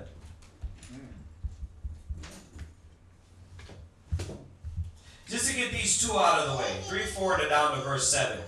Cain knew better. You understand that? Done. He knew what he's supposed to be doing. You know? He knew what the commandments were. He knew what the law was. Go ahead. 2 Ezra chapter 3 and verse 4. Go ahead. O Lord, who beareth rule, thou speak at the beginning, right? When thou didst plant the earth, right? And that thyself alone, and commandest the people, right? So he planted the earth and commandest the people. So why was Abel's sacrifice good? Because Abel followed. Abel listened. Abel was humble. You understand? Abel followed. Listen, he was humble. He followed the law. This is where that spirit that's in Israel, that's why you're going to see, man, a lot of us died in the wilderness. Because we were rebellious as hell. But where did that come from? That comes from the first man that committed sin. The first man that was a murderer, excuse me. Go ahead. Verse 5. Uh-huh. And gavest a body unto Adam. Right. Without soul. Read. Which was the workmanship of thy hand. Right. So it already said he commandeth the people. Go to Ecclesiastes 17 and 11. Ecclesiasticus chapter 17, verse 11. And then, Rob, you're going to go back to Genesis 4 and 5. Yes, sir. Go ahead. Beside this, he gave them knowledge. He gave them what? Gave them knowledge. Right. And the law of life for an heritage. Right. So the Most High gave Adam. He gave Eve. He gave them strict commandments that they were supposed to do and keep. So, you know, and I threw these in there for the ones that, for the Christians that don't understand about Cain. I threw this in there to remind the brothers, y'all, to be reminded that Cain knew. You see that? God. He that knoweth to do good and doeth it not, Stop. That just. it is sin unto him. God. It just. You understand that? God. He that knoweth to do good and doeth it not, it is sin unto him. So he knew. He knew. Go ahead, read. Genesis chapter 4, verse 5. Go ahead. But unto Cain and to his offering he had not respect. Right. And Cain was very wroth. Wait. Now. This is the one, yeah, right? See, one thing we have to understand is, where does that spirit come from? You done did wrong, but you don't want to be told. It's like you were telling me about what you were telling me. It's like this brother don't want to hear. Yeah. He don't want to be corrected. Right? You get sisters like that. They don't want to hear. You get Israel like that, right? They can be doing stuff off and wicked as hell. Guess what? They don't want to hear it. They don't want to be told, I'm doing wrong. I'm out of the spirit. Right? What you was going to say? I was going to say, you were asking, I was going to say it's pride. Yeah, it's pride. Yeah. But you know what it is? Cain was stubborn as hell. He was rebellious. He was stiff-necked. Yeah, he was having a temper tantrum. Yeah. Like a big-ass kid. Thinking about it. Rush, read what it's telling us here. Go ahead. And Cain was very wroth. Uh-huh. And his countenance fell. Right. His countenance fell when he did wrong. He was the one that was wrong. He was the one that was off. But he didn't want to be told he was wrong. Why? Because what did it tell you about this type of person? What did it tell you about this man that don't want to receive reproof? Okay, Colossians. Yeah, go ahead.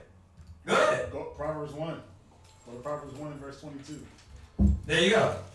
Yeah. Go to Proverbs 1 and is that where you're going?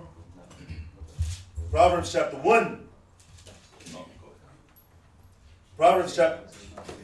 You got it. Go ahead, John. Proverbs chapter 1, verse 22. Uh-huh. How long, ye simple Wait, ones? so this man was what?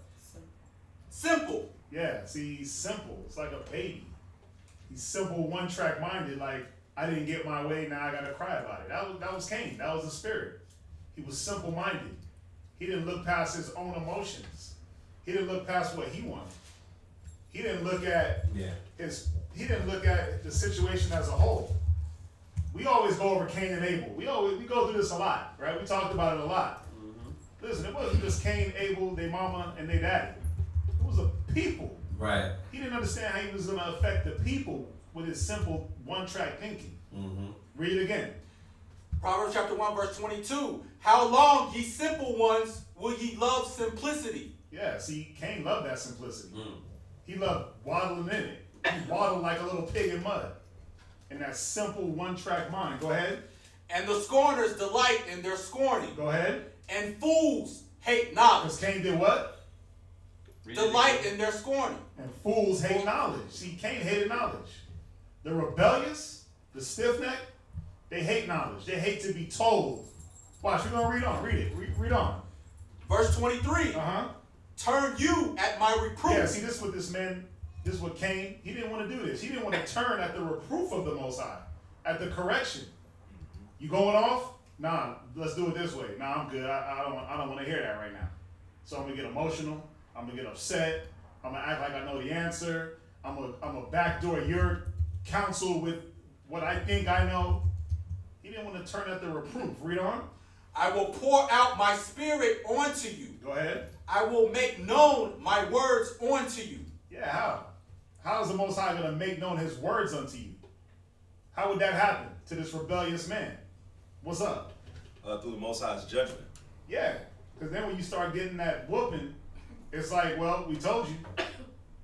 When everything starts crumbling around you, like it did Cain, it's like, yo, they told him. Again, it wasn't just Cain, Abel, Adam, and Eve. It was a people. Think about it. Cain had examples of how to do things. They weren't the first one to give an offering. They had examples. Why did he feel like, let me take it upon myself to do something totally contrary? Y'all got to think about that. Like, what would possess this man to do something that's just totally contrary to what's already been done and what works? What kind of spirit is he coming in? Read on. Verse 24. Go ahead. Because I have called and ye refuse. Yeah, see, more rebelliousness. I'm calling you to do what you need to do, and you're like, nah, I'm going to go over here. I'm going to bend this corner. I'm going to hang out over here. I'm going to do it my way. That's the key. I'm going to do things the way I want, the way I see fit, what's comfortable for me, and what takes the least amount of effort. Go ahead. I have stretched out my hand. And the Most High keeps stretching out his hand. The Most High keeps saying, okay, the wisdom is always being laid out. We're going to do it this way. You messed up? Okay, let's do it this way. You messed up that time? Okay, look, we're going to show you how to do it. It's Israel, man. We go up there and show them that the reason why they're selling crack and shooting each other in the face, robbing each other, the reason why their daughters is walking around, like we said, this street speaking, right? 10, 12 years old with spandex and their asshole showing, right? Spandex horse. Yeah, but what do they do to us? It says, the Bible says it stops the ear. They stop up the ear. Yeah. The Bible says they shoot, they tell us get up out of the way. Turn the shoulder. Yeah, they turn their shoulder. Why? Because Israel is wicked because of what though? What is making them wicked? Because they're rebellious, they're stubborn. That stubborn, thick head, it makes us soft ass. And how many of our people and how many generations still are suffering? Because they don't want to listen. Come on, you got wisdom. You got wisdom to give them. Wisdom and knowledge. How many people, y'all tell me all the time, who was it that tell me, was it? No, it was Zion. Oh, y'all all do. Like, how many people come to you at the mall? Oh, yeah. All day. And you give them little bits of wisdom and knowledge that can change their mind like this in life. Right? Yeah.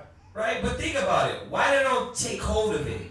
Why they don't take that, man, and be like, dang, where you getting this from? Right? Because our people are stubborn, man. They want their way. You know what I mean? So Israel does it. Israel in here does it. You know what I mean? They come in and they know every damn thing. Yeah. They don't want to be corrected. They don't want to be told. You got brothers that, I'm going to say it again. How do you know they're rebellious? How do you know they're stiff-necked? Because you're causing your own problems.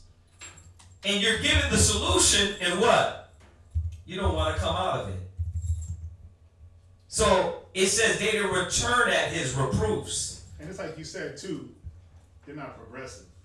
That mind is not in looking, how do we advance? Yeah. How do I get better? Right. It's like stuck in the it's like that, just stuck in the mud. I'm gonna spin my tires. Yeah. You know, I'm gonna do things but just to show that I'm doing it. Yeah. There's no actual production in what I do. And when you say that, all you make me think about is those 5 virgins that were ready and the one wasn't. Why? Because she buried her talent.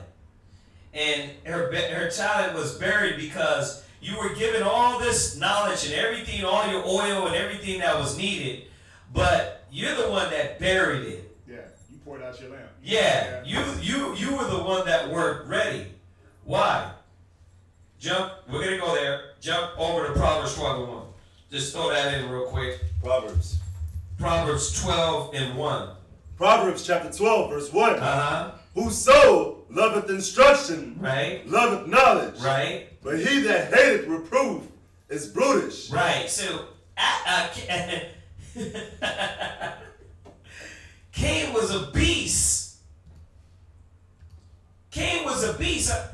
Listen, the scriptures tell you, if you be corrected for a fault, you're supposed to do what? That a person that is just, they would take it what? What's this? They would take it patiently. It says patiently. When you're corrected and busted for your faults, it says if they did something wrong, they would take it patiently. But a brutish man is what? They don't want to hear reproofs. They don't want to. Cain didn't want to be told, I'm wrong. He was what? Talking his way out of it. Right? Yeah. He was like, well, watch. Hold it. We're going to jump back to all those. Oh, yeah. Just go back to Genesis. We're going to jump back to all those. Don't leave them. Double shine. Go ahead. Jump back to Genesis. Genesis chapter 4, verse 6. Go ahead.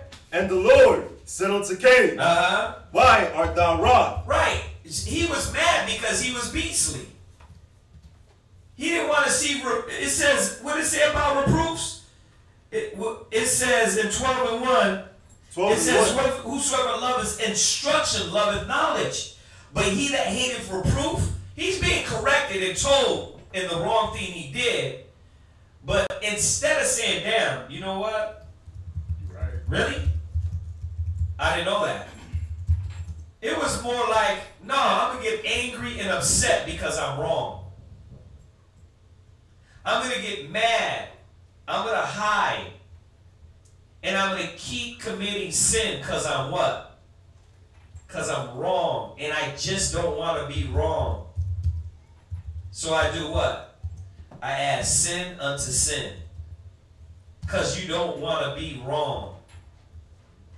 Because you don't want to be told. It says he was brutish. Read on in Genesis. Verse 6. And why is thy countenance fallen? It says what? And why is thy countenance fallen? Yeah. He's a sad puppy now, right? Why? Why would you be sad? The Most High didn't even cast him out yet. He could have changed it like this. But what is it that Cain had in him that wouldn't change him? He was rebellious as hell. He was stubborn. He had all those attributes of wickedness. He had all those attributes of wickedness. And that's why, brothers and sisters, they add sin unto sin. You add sin unto sin. Why? Because you're being told the method, but then what? You want to overthink it. You want to say why. Why has it got to be this way? Because that's what Cain's doing. He's giving excuses. Go ahead. Verse 7. If thou doest well, shalt thou not be accepted. It says what? If thou doest well, shalt thou not be accepted. What is that telling you about this type of individual? Who can read, who can understand and give me a character profile of Cain? What are you learning about these type of individuals? What? Cain wants to be accepted from his, not from what he's being told, but from just his. Thank you. You didn't say it the way I was going to say it, but that's it. He want to give you what he's going to give you, And that's supposed to be acceptable. Yeah. It can be wrong. It can be off.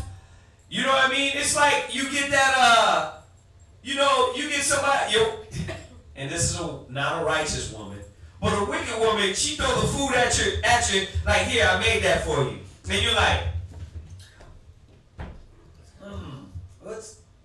see, I shouldn't have cooked for you anyway. See, I'm over here slaving at the stove. Why didn't you make it right? Why didn't you do it the right way? So everything is going to be accepted. It's like my kids. They want to go, you got them off the floor. They go over there and do this. Done. Like, that's not going to be acceptable. You know what I mean? I'm going to do dishes and what? Food is still in the dish. I'm like, you're going to do those over. You're going to be in this kitchen till you learn how to do it right. But that's that wicked spirit, man.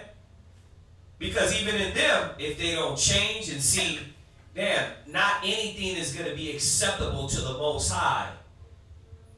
Not anything is going to be acceptable to Him.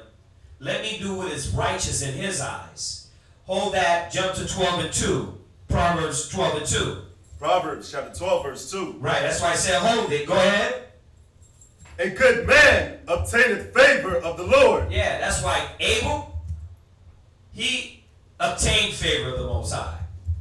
But Cain, see, he wasn't right in his spirit. He wasn't right in his mind. Why? Why wasn't he right? I'll show you. Hold that. Go to 1 Samuel 15. Right? Yeah. 15. We're going to go back to all those. We're going to jump. We're going to melt them down and then come right back to Proverbs. 1 Samuel chapter 15, verse 22. 23. Go ahead. For rebellion is as the sin of witchcraft. For what? For rebellion is as the sin of witchcraft. Read it again. For rebellion. Read it again. R-E-I-1. For rebellion Uh-huh. is as the sin of witchcraft. This is what type of spirit Cain had on him. He was rebellious as hell. He was stubborn. He was stiff-necked. He didn't want to hear. He didn't want to hear our wrong. It said a good man. What did it say in Proverbs? Proverbs chapter 12, verse 2. Uh-huh. A good man obtaineth favor of the Lord. Read. But a man of wicked devices will he condemn. You see? A man of wicked devices he will condemn. Where do those wicked devices come from? If you ain't blessed with the wisdom and counsel of the Most High, what did it say? If you ain't blessed with this wisdom, what Solomon say? You're nothing. If you ain't blessed with the wisdom of the Most High, we're nothing. Right? And that's the thing, that Cain didn't want that. Cain was moving off of his wicked devices that he formulated. It wasn't through the scroll law. Go ahead. Read 1 Samuel 15:23. Yeah. We gotta really see, like, why does it equate rebellion to witchcraft? 1 Samuel chapter 15 and verse 23. It goes back to those wicked devices. Right. Y'all thinking devices like he was working on a car. No. It's not like a keychain and you put a chain together or a train set. Wicked devices, you're talking about a man's mind, your logic, like a certain people's logic. You know, like killers, they logical thinking. Child molesters, the logical thinking. Right. It's like this. Read it again. 1 Samuel chapter 15 and verse 23. Read that. For rebellion is as the sin of witchcraft. What does witchcraft do? What does a witch do with witchcraft? Oh, what's up? She like puts a curse on you. She's supposed. It's really more of presenting things to you that are not real. Switching things around, right? That's what witchcraft is. It's more of making things appear to be real, but they're not, or making things appear to be something that they're not. You see that? So think about it. This rebellion, it equates it to witchcraft because now this person comes with a certain thinking to make things appear to be something that they're not. You see that? It's like we're supposed to do something one way. And the mindset of this individual, their mind state plays out in what? How you know a man's mind state? What does it play out in? We jump back to Wisdom of Solomon real quick. Yeah. Jump back to Wisdom of Solomon 1:14. A man's mind is going to be played out in this. Read it again. Wisdom of Solomon, chapter 1 and verse 14. Read. For he created all things. Jump to verse 16. Verse 16. Uh-huh. But ungodly men, with their works. With their what? Works. Read. And their words. Yeah, a man's mind state is going to play out with his works and his words. You see that? Now, if his works and his words are contrary to what's been laid down, what is he trying to do? What is he trying to do to that man that's next to him? What is his devices? What is his devices? He's really trying to bewitch you. Ooh. Go to Galatians 3:1. Just throwing these in there real quick. I'm pulling the Galatians chapter 3. Yeah.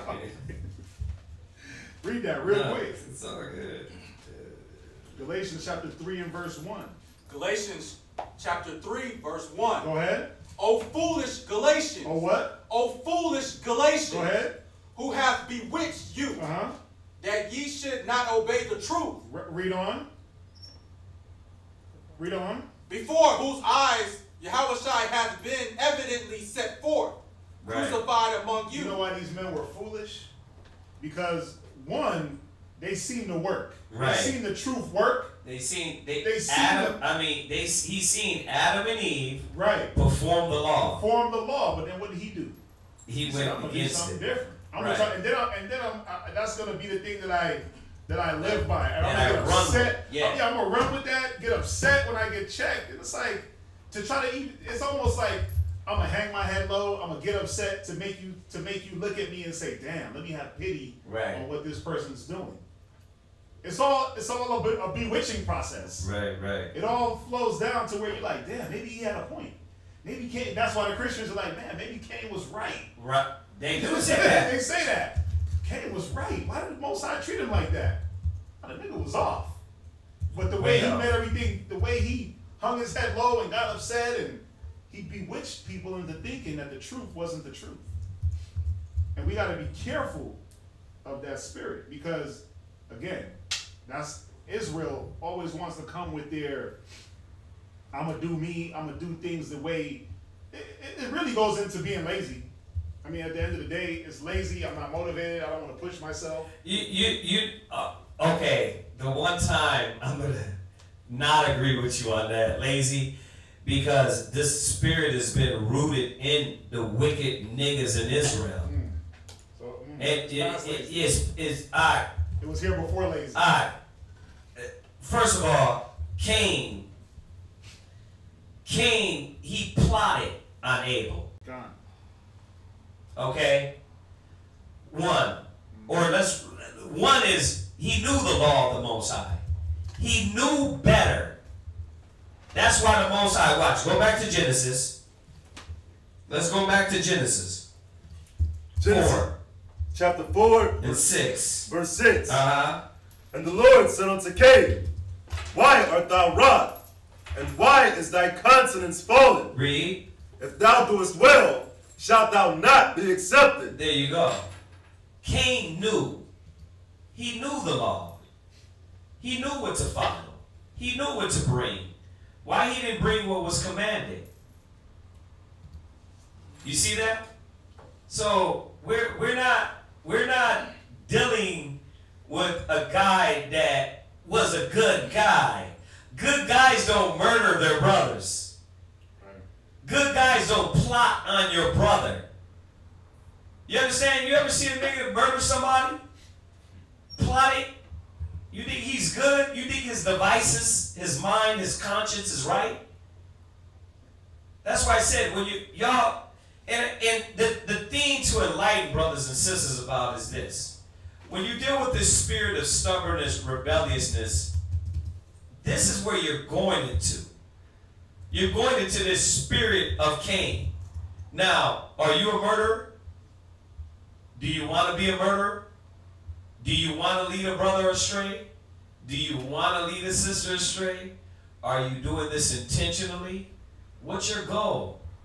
What are you plotting?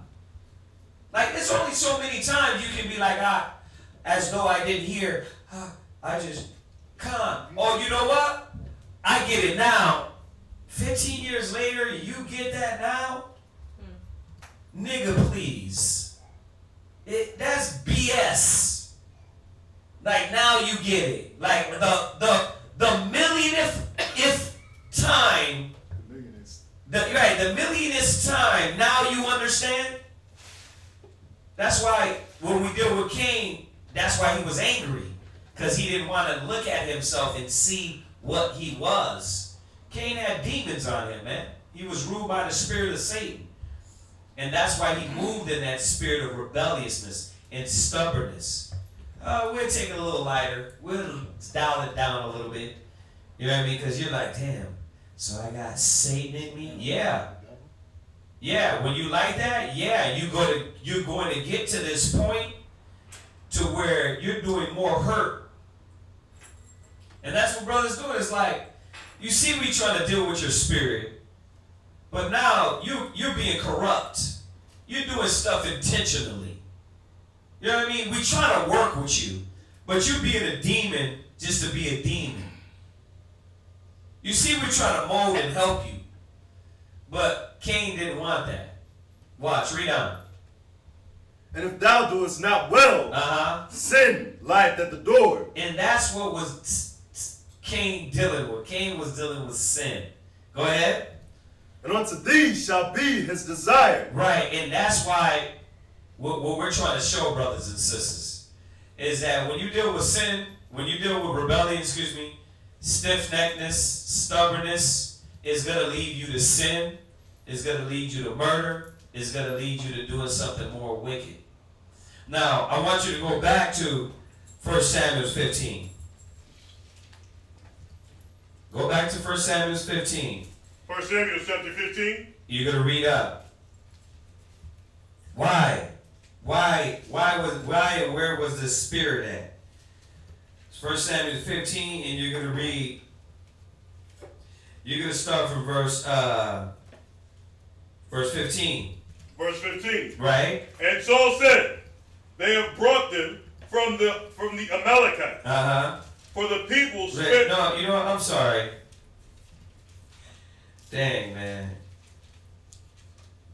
You're gonna read 12.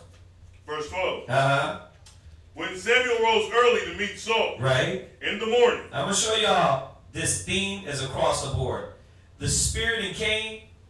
Watch, you're gonna see what spirit was in Saul. To see that it's not no personal theme.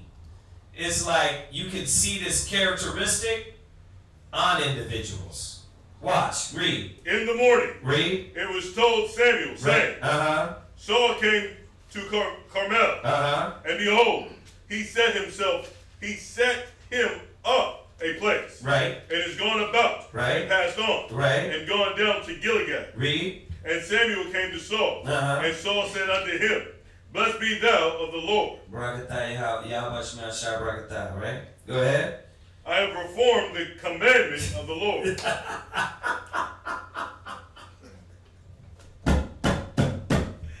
Y'all don't get it because you don't know the story. He gave him a commandment. You're going to go kill the Amalekites, go kill everything and everybody, right? Done. Here, I'm giving you the end. Saul didn't do that. But I want you to listen to his character profile. What? He's a cat that try to go to you and justify his character because he knows there's a defect in it. You're trying to show me you're this outstanding character when you were wrong. You're off. Why? Because you're doing something that's wicked as hell, that's off, but you want to come and act like, nah, I'm right, Hey, I wanted to show you this. Like, you know damn well you wicked as hell. Your mind and your thought process is off. This is what Saul did. So he didn't follow the order, right? To kill everybody. Well, what was his first statement? Read it again. Verse 13. And Samuel came to Saul. And Saul said unto him, Blessed be thou of the Lord. What happened? Listen. I got the Sabbath class ready. I'm talking to my kids. Like, yeah, but what are you talking to them about? What are you doing? Right? You just want to conversate about something to obscure the fact that there's something you're doing wrong. There's something you're doing wrong. Now, what is Saul doing? If he's not doing that, then y'all tell me. If he's not trying to cover the fact that he is done wrong, and what did he say? I have performed the commandment of the Lord. Yeah, I did what I was commanded. No, he didn't. He did totally the opposite. Character. Now you get it, right? This man justifying himself. I'm gonna say sisters justify themselves instead of looking into themselves. You're gonna add sin into sin. First, you don't want to hear you wrong. You don't want to hear you're off. But then you're gonna justify yourself. You're adding sin to sin. Cain, you should have just said what? Yahweh, I knew better. Sorry. Forgive me. I'm wrong. But Cain didn't do that. Him got mad. Him get more upset and what? Try to droop his face and act like what? I get it now. Now that you're correcting me the millionth time, I get it now. Read on. Verse 14. And Samuel said, What meaneth then the bleating of the sheep in my ears? Right. So because they collected the sheep and he wasn't supposed to. They were supposed to kill everything. Go ahead. In my ears. And the lowing of the oxen, which I hear. Right. Which was supposed to be dead. The commandment was kill everything. I want you to wipe everybody out. Go ahead. And Saul said, They have brought them from the Amalekites. What is the second character defect of these stubborn and rebellious individuals? The first is what? They try to do what? What's the first one? They try to do what? What? Not like they did it. Justify themselves. So what's the first character defect? They try to what? Justify themselves. They try to justify themselves. The second is what? Making them blame someone else. They what? They blame someone else. They what? They blame someone else. They blame somebody else. Why?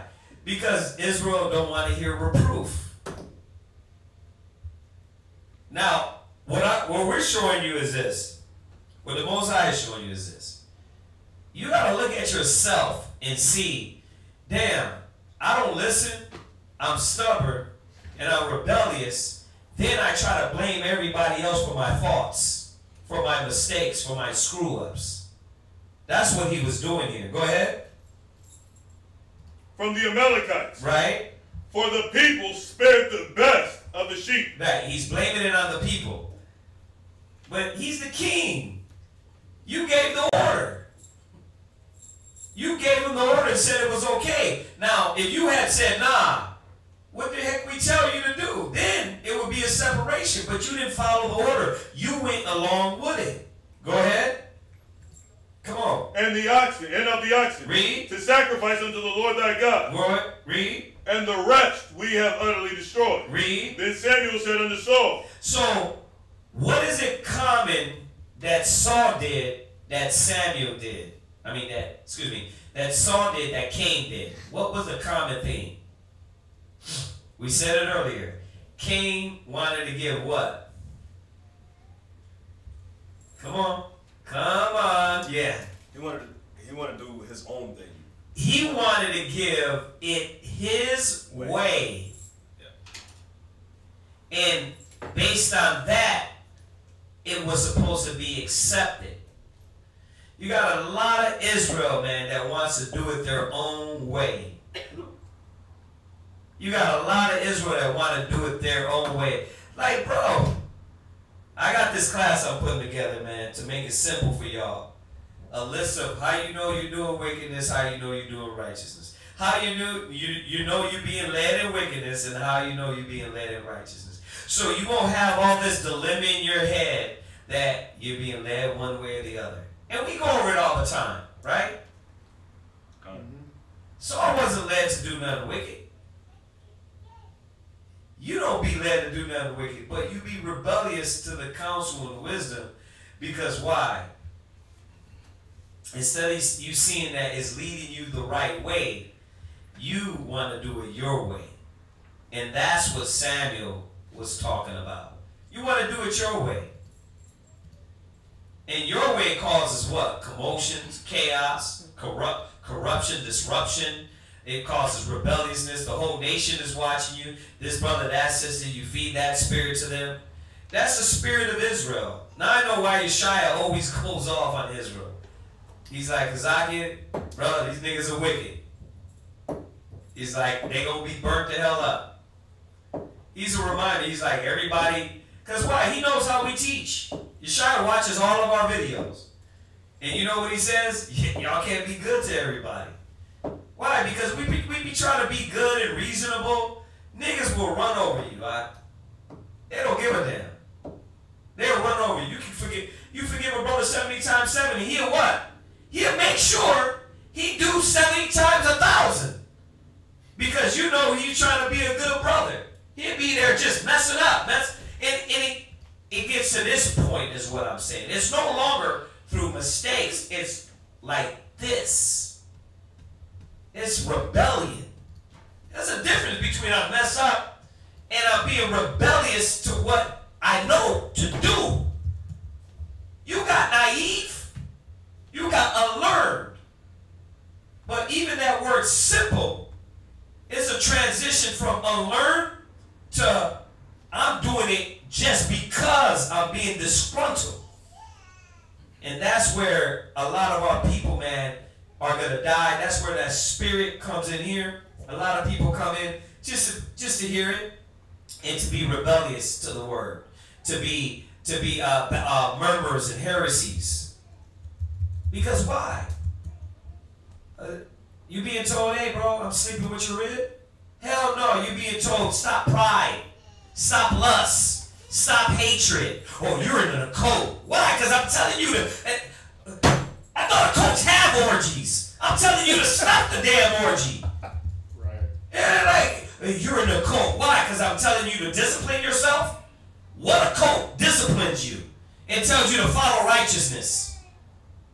But see, that's manipulative. That's manipulative because I'm being led down the right path. But if I was saying, listen, do some wickedness, you'd be right along with me. You'd be right along with us. If we was out having sex with every woman in the mall, it'd be like, yeah, we with you. If we was out robbing niggas, we with you. But we're in a cult because why? You gotta discipline your life. Change how you talk. You can't come up in here like a nigga and disgruntled and out of order. Right? Yeah, you're a cult. Why? How? Tell me. My point is that Israel's rebellious as hell. They don't want to listen. And it's because this spirit, man. They don't want to hear what's right. There was one attribute that we forgot to mention. That lying spirit. Oh, we were getting there. Oh, you getting it? Oh, okay. No, but you hit it right on point, though. Yeah. No, what point? Where are we at? Yeah. What verse was that? Verse 16. But even verse 13, he said, I have performed the commandment of the Lord, knowing damn well he's a liar. He should have lied. He should have lied. And it gets him there. It gets brothers there. I was like, brother, you don't have to lie, Hawk. We're not God. You don't gotta lie to me. We're the ones that have mercy on you. The mercy is the what? The love. What is the love? The correction. I'm here for mercy. You can tell me. The mercy is correction. I know y'all don't get that. Israel don't get that. Yeah, the grace and mercy. That's what it is. We're here for mercy. There's no condemnation in Yahweh Shai HaMashiach.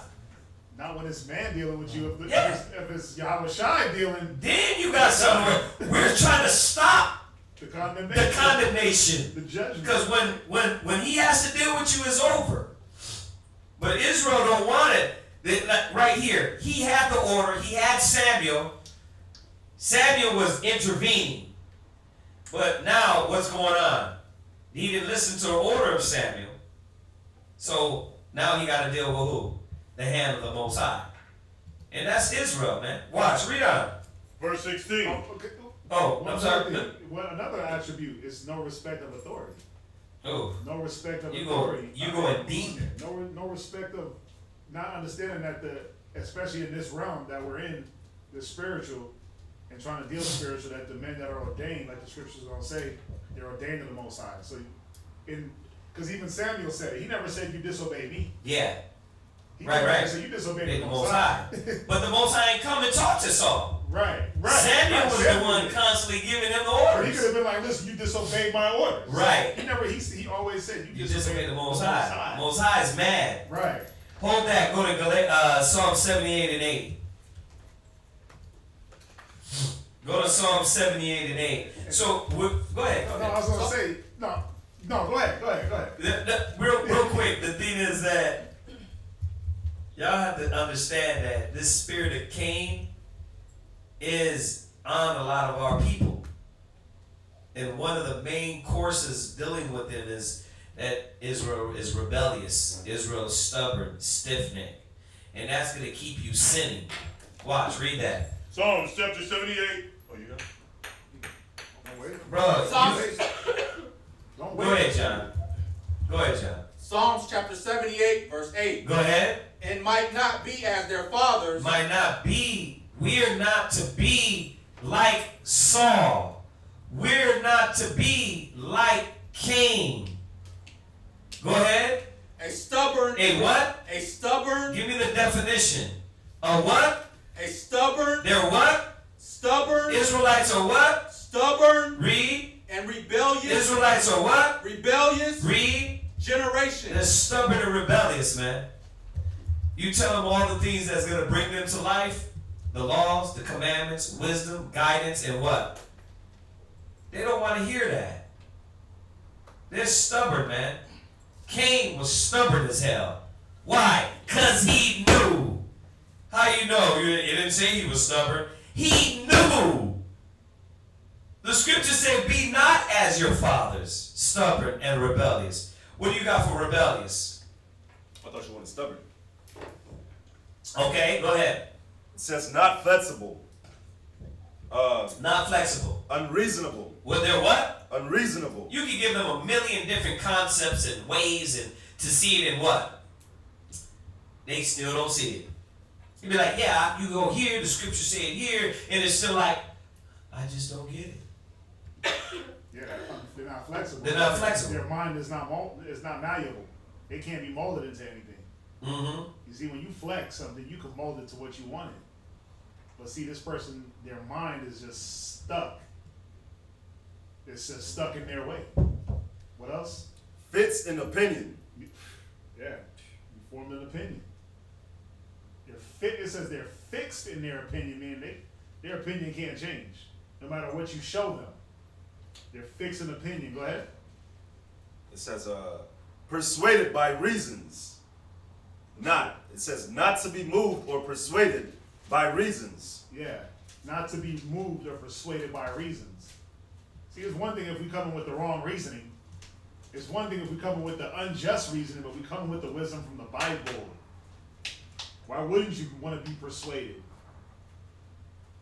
That's what I don't understand. It's like that you've been persuaded this long, then why get stubborn now? You got to ask yourself that too. You got people that they've been around so long, and it's like they get stubborn now, but it's because they didn't let that stubbornness leave them. Read that Psalms again, 78, verse 8. Psalms chapter 78, verse 8. Go ahead. And might not be as their fathers. Go ahead. A stubborn and rebellious generation. Saul was stubborn and rebellious. Israel in the wilderness was stubborn and rebellious. It didn't matter how many things the Most High showed them, they're what? I'm stuck in my ways. They stuck in their ways. Water on a rock. I don't see that. Chariot of fire. I don't see that. Cloud by night. Cloud by day. I don't see that. Well, I see it, but my opinion is that Right. the way the protons Right. mix with the neutrons, Uh-huh. yeah, then it Right. caused the cloud and the fire, Right. and that's what happened. Really? Right. Manna from heaven. Man, That's a coincidence. Yeah, that's just a coinky thing, because it had rained that day. Right. And the birds like to hit the grass, and then the wafer, that's just, yeah, it's like your vain opinion. They have an excuse. For everything on why it ain't the Most High. Why I don't need to apply the wisdom. Or why I got to do it my way. And you keep adding sin to sin. That's why that stubbornness demon, man, is hard, man. It's going to kill a lot of us. Go ahead. A generation that set not their heart aright. They did what? A generation that set not their heart aright. They set not their heart aright. What is their heart? They ain't set their mind aright. Well, how was their mind? Read on, we're going to find out after this. Read. And whose spirit was not steadfast with the Most High. It was not what? Steadfast with the Most High. You read it in Kings. And this king was right, and then his heart turned from the Lord. Right. And this king was right, and he was right, but he didn't get rid of the altars in this place. And this king was right, but his heart turned from the Lord. It was Israel don't be steadfast. They don't be consistent in the will of the Most High. Or he was good, but his son was righteous, and his other son was wicked. Was wicked. And then his son was righteous, but his son was wicked. It's never any consistency. It's never any consistency when it comes to doing the right thing. Because there is a lot of us, a lot of our people, we think we know every damn thing. We think we know everything, man. Think about how many people come in here and want to go back and forth with you. Think of how many people online, they swear they're damn scholars. And I'm not talking necessarily the ones that watch us all the time. But I'm talking about how many just get out there and swear because they're 2 weeks of nothing but YouTube classes. Right? They swear they're damn scholars. Right? Because of Israel, man, stubborn as hell. But go from there, go to Psalms 32 and 9. Go to Psalms 32 and 9. Psalms chapter 32 and verse 9. Read that. Psalms chapter 32 and verse 9. Be ye not as the horse. Be what? Be ye not as the horse. And that's the thing. You got Israelites, man, they're like horses, man. And that's how the Most High is like. He's like, okay, you want to be a horse, I'm going to break you. You're stubborn as hell. You ever get on a horse that don't want to be got on? They will not move. They will not move. They will buck you off. They'll throw you off. Brother got on one horse, this horse ran, stop, threw him off. Why? Because that's why he says, be not as the horse. Read. Be ye not as the horse. Go ahead. Or as the mule. Go ahead. Which have no understanding. Which have no what? Understanding. And that's what it comes back down to. They don't understand, man, that the Most High is not playing with them. They don't understand that. Y'all don't understand that what y'all are doing in fighting and kicking against the pricks. Let's get it. But no, let's go there. Finish reading that because this is important. Yeah. Finish reading verse 9. Whose mouth must be held in with bit and brittle. Why? Why does a horse's mouth need to be held in with bit and brittle? What does that do? It controls them. It does what? It controls them. But see, be not as the horse who has no understanding. See, when you got the wisdom of the Most High, you're supposed to understand why you need to be controlled or why you need to be led a certain way. But it says, be ye not. Read it again. Read it one more time. From the top. Be ye not as the horse or as the mule. Right. A stubborn jackass. Go ahead. Which have no understanding. Yeah, but see, we're human beings. We're men endowed with the wisdom, knowledge, and understanding of the Most High, where we're supposed to understand that, listen, if I'm being led over here, or I'm being led over here through righteousness, through the wisdom, let me not be as a horse that has no understanding, that has to be controlled to the point where you got to stick a spur in his side for him to go. You got to pull it this way for him to turn right, left. Right. You know, it shouldn't be that. It should be, okay, let me take hold of wisdom. Let me let wisdom guide me so I don't have to be stabbed in the side a million times. So I don't have to be led around like a donkey. I don't have to be whooped on.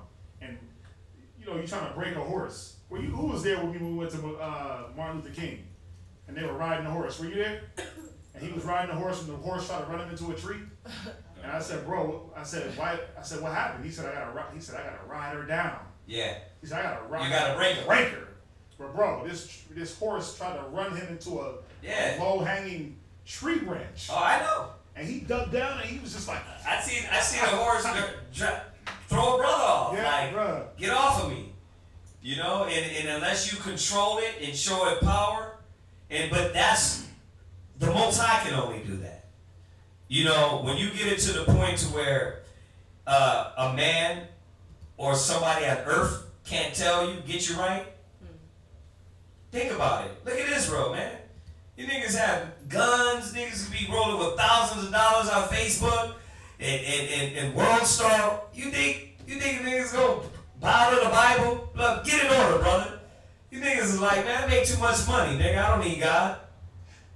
You know what I mean? I don't need Christ. They're like that. Yeah. So the Most High is like, okay, you don't need me.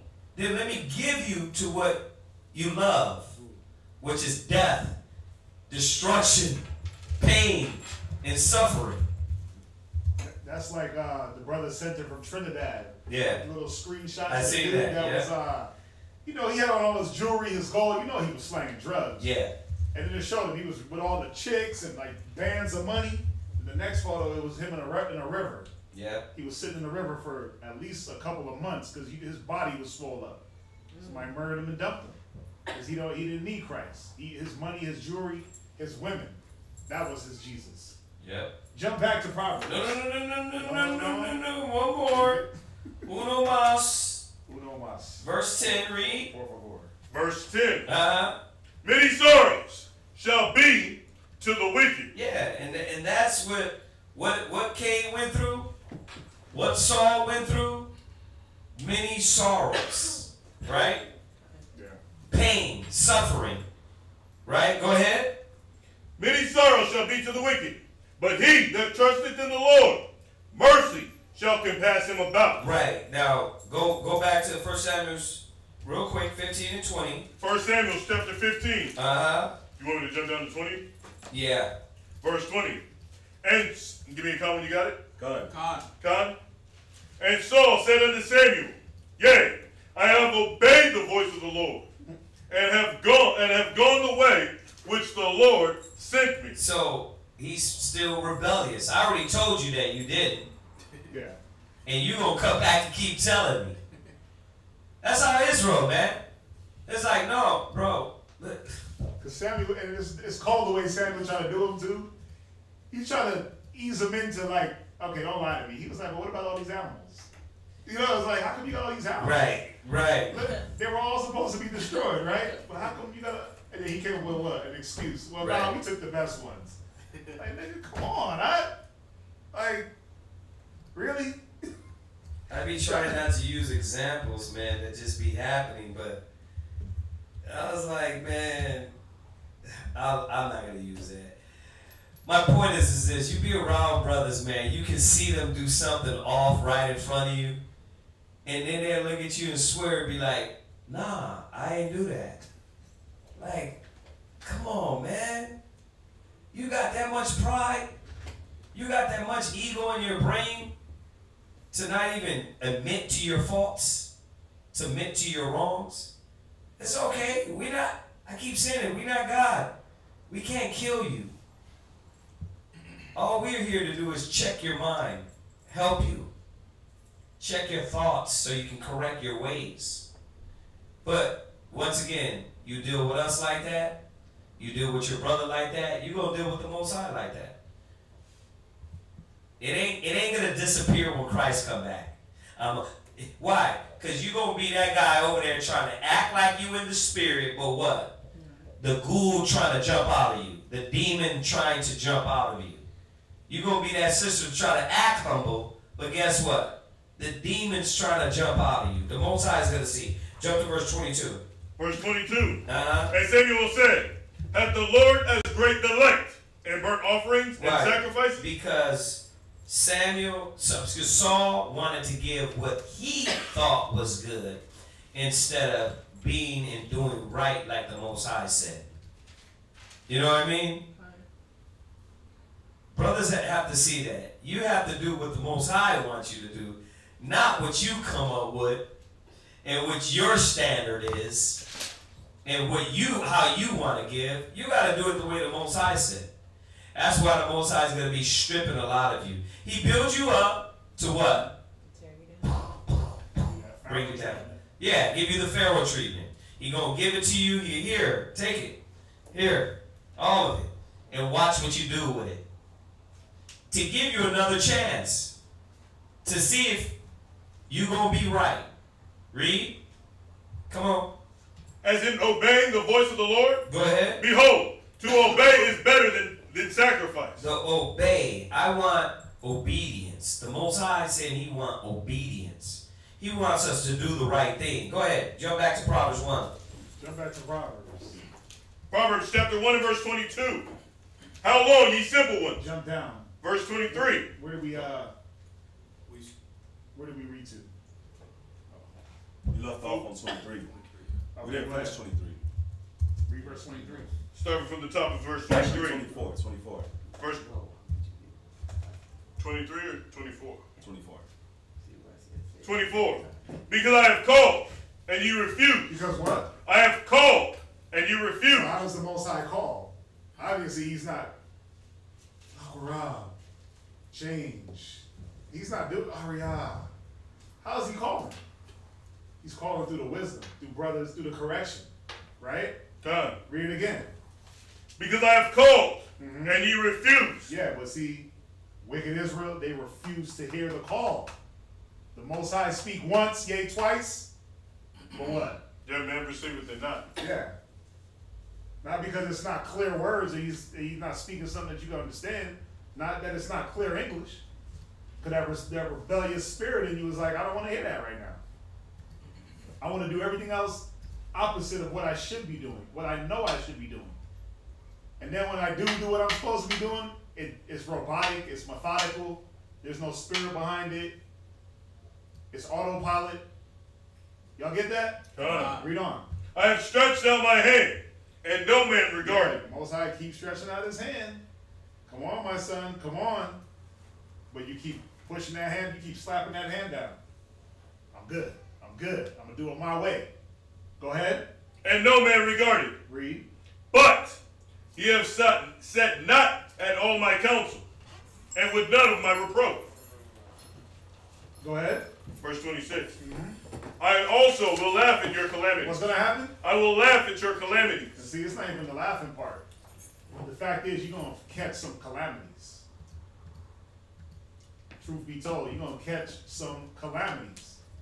Your rise is going to be an epic fall. How many times have we said this, and how many brothers and sisters that you can count on your hand that the notable fall has been made? How many that you can say is notable? And you can say, man, yeah, this one's a bad case. That one's in a bad case.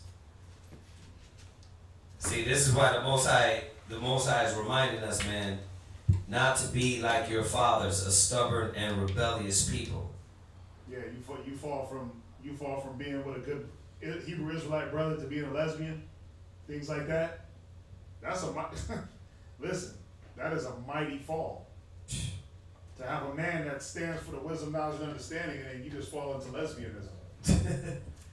You fall into your children being molested. You hear it? Yeah. It happens. The Most High is not mocked. That's why I said you don't have to. And we praying for you, not against you, but y'all gotta understand, whatsoever a man sow, that shall he also reap. The Most High is giving you the knowledge so you can change. Go to Ecclesiastes 32. Ecclesiastes 3 verse 27. Ecclesiastes chapter 3 and verse 27. Ecclesiastes 3 verse 27. And the reason why we're going over these scriptures, man, stubbornness, man, is showing you about Saul, showing you about Cain, is because the Most High is not playing. We'll read it and then we'll jump up. Go ahead, read that. An obstinate heart shall be laden with sorrow. See, you know what obstinate is? Read the verse above. It's going to tell you. Verse 26. Uh-huh. A stubborn heart shall fare evil at the last. Obstinate is stubborn. A stubborn person is going to go through a lot of problems and sorrows. That's why you get a lot of these women, a lot of the sisters, they're what? They be sorrowful as hell. Why? Because you want to do rubber band man. You want to, but I'm saying, but that's what I'm saying. But see, that's what I'm saying. You don't respect me. Like, nigga, this is about me correcting you right now. Right? What are you talking about? But the men too. What? Yeah, Con, but see, and then you try to say something wise and spiritual in the middle of you. Like I was going to do that, but then you started talking, so I Right. Stop it, man. Stop it. Read it again. A stubborn heart shall fare evil. Read. At the last. Read. And he that loveth danger shall perish therein. Read on. An obstinate heart. Which is stubborn. Obstinate is that stubborn, stiff-necked mind. That thickness. Like somebody got to bore through your brain for you to see. Where did that get Israel? Huh? Where did it get them? Dead. Dead. 40 years in the wilderness, circling in circles, just to die. Their clothes didn't even get old. They died before their clothes died. Yeah. That's wild. Go ahead. What verse? Jump back to Proverbs. We're just going to finish up with Proverbs. Okay. Yeah. This Proverbs is very nasty. Go back. Proverbs chapter 1 and verse 26. Read on. I will also laugh at your calamity. Yeah, because that obstinate heart, he's laden with sins, like we just read. So it's going to be nothing but calamitous situations. Go ahead. I will mock when your fear cometh. Yeah, the Most High is not mocked, but he's going to mock you. Read on. When your fear cometh as desolation. Yeah, now all of a sudden you want to be scared. You want to act like you're listening. You want to be down. You get nervous because things around you start to fall. All of a sudden you want to apply. That's how brothers start showing that fear. It's like things start crumbling around you, and it's like, man, let me hit up every brother I can for the wisdom. Let me apply everything. Let me write everything down, right? Let me make sure that everything's prepared the night before. I'm going to go home, iron everything. I'm going to study I'm going to read every book. I'm going to read every book, but It's all for show. But it's for show. It's because you're scared. And the Most High is just sitting back like, you silly Negro. What the hell is wrong? It took all this for you to do that. She had to bend off for you to do that. You had to lose that for you to learn that you got to study. Simple things that we know we're supposed to be doing. This had to happen for you to not be prideful. To know that it's not about you doing things your way. Read on. And your desolation, and your destruction cometh as a whirlwind. Yeah, things start happening very fast. It ain't going to be like, oh, the car broke down. Nah. It's going to be that on top of like 50 other things. To where you can't understand what's happening around you. The things around you are just going to be in a blur. And then once that whirlwind is gone, you're going to look and there's going to be nothing around you. All the things you once had that you held high, you esteemed them highly above the Most High, they're going to be gone. Now all you're going to have is what? The only thing you're going to be left with is what? The wisdom you should have applied. All you're gonna be that's all you're gonna be left with is now, damn, now I gotta start from square one and apply all the things that brother's been telling me to do. The people in the world, it's like, damn, that brother was right when he was on the corner telling me I shouldn't have been a homosexual. He was right when he was telling me not to eat pork. Because now I gotta deal with all the consequences. Go ahead. When distress and anguish cometh upon you, then shall they call upon me. What verse are you at? Verse 28. Yeah, see that distress and that anguish. Now you want to, oh God, oh God, like, the hell? What was your oh God in earlier when you didn't have to go through all this bad? It's like our people love butt whoopings. It's like we love to get, it's like we have to have that physical chastisement to know that it's real. Which it ain't necessary. It ain't necessary. Or that mental chastisement. You gotta have that, like when it says your anguish, you're going through it mentally. It's like you gotta be mentally tormented by the Most High to know that it's real. The king of terrorists, that's what y'all want? You want to be terrorized day and night in your sleep when you're awake in your subconscious, in your conscience, to know like, damn, the Most High is with me. When all you had to do was apply the wisdom to know that the Most High was with you. All you have to say is, damn, okay, I made a mistake. When you make a mistake, now I messed up. You know what? I'm going to put all my efforts in to do it the right way. The right way. Give me Ezekiel 3, verse 7. Ezekiel chapter 3, verse 7. Give me a con when y'all got it. Con. Ezekiel chapter 3, verse 7. Go ahead. But the house of Israel will not hearken unto thee. Go ahead. For they will not hearken unto me. Go ahead. For all the house of Israel are impudent. Look up impudent. Go ahead. And hard-hearted. They're hard-hearted. Israel is impudent and hard-hearted. Like you said, thick.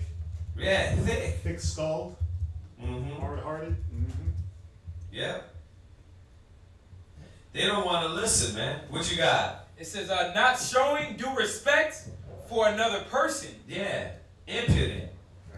That's the thing, man. It's like, you don't want to hear from the Most High. The Most High warning you from a man. You're hard-headed, man. Like, we told you the Most High was going to check you. What the hell is your problem? You trying to act like it's some strange thing. We told you what was going to happen if you don't listen. And the Most High checked you. You act like it's some strange thing. Now you want to wear the footsteps of the elders. Yeah. And attend your ear to counsel. And yeah. Israel, you don't have to go through that if we hear. Go ahead. What else you got? Yeah, sis. I got cocky, boldness. See, Israel cocky as hell. They swear. That's what I said, man. They get a new car, new TV, new house, new this. You know what I mean? Nail done, hair everything good, and then what? You start acting. You can't tell me. Yeah, you can't tell me nothing. Nah. You know, like every song. Yeah, you can't tell me T.I. nothing. Kanye, real quick. What? I'm sorry. I also got another one. Bold and disrespectful. Dang, he says insulting. Right. Rude, saucy. Bold and disrespectful. Saucy. Bold in your ways. Saucy. Yeah, bold, disrespectful. No respect of authority. Yeah, but you know what? The thing is, it's a disgrace to have that in the truth, because the Most High woke you up out of all Israel. So you come in the camp, you come in the truth, and then what? You still stubborn as hell, rebellious. You know, Jeremiah 5:3, real quick. Did you finish that? Go ahead. Behold, I have made thy face strong against their face. And thy forehead strong against their foreheads. And man, that's how we gotta be though, because Israel, boy, they have you giving up.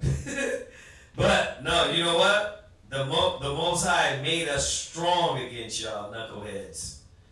The Most High made us strong against your rebellious ass spirit. The Most High made us strong against you thinking you know the right way when your whole household is in disarray. Because Israel, man, they're like a constant rap movie. rap video. They have you thinking like everything good. Until it's like cut? Yeah, and then it's like, it's not good. It's confusion, it's chaos. You don't know how to deal with your wife. You don't know how to deal with your kid. Your brain is all in disarray. You don't know how to deal with your emotions. You snapping out. Why? Because you're not humble enough to let anything in. You're trying to get in and you what? I already know that.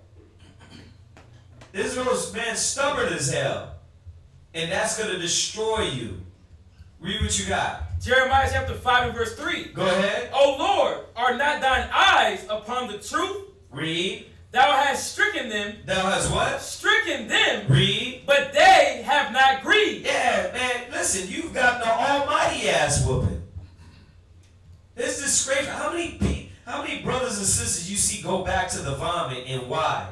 One of the main courses is rebelliousness and stubbornness. Like, that's not really happening. Yeah. You're trying to deny the fact that you're getting whooped. That's Israel. They deny the fact. I mean, you can't deceive me. Yeah. You can play games with yourself, but we know what's going on. Go ahead. Thou hast consumed them. Uh-huh. But they have refused to receive correction. Yeah, kids are off. Wife is off. Nation's off. Right? And they refuse to receive correction. Man.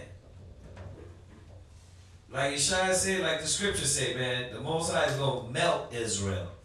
He said, I'll bring you in the middle of Jerusalem. He's going to melt you. Like silver.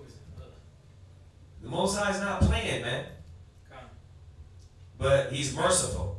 That's why we get the wisdom. That's why we get the knowledge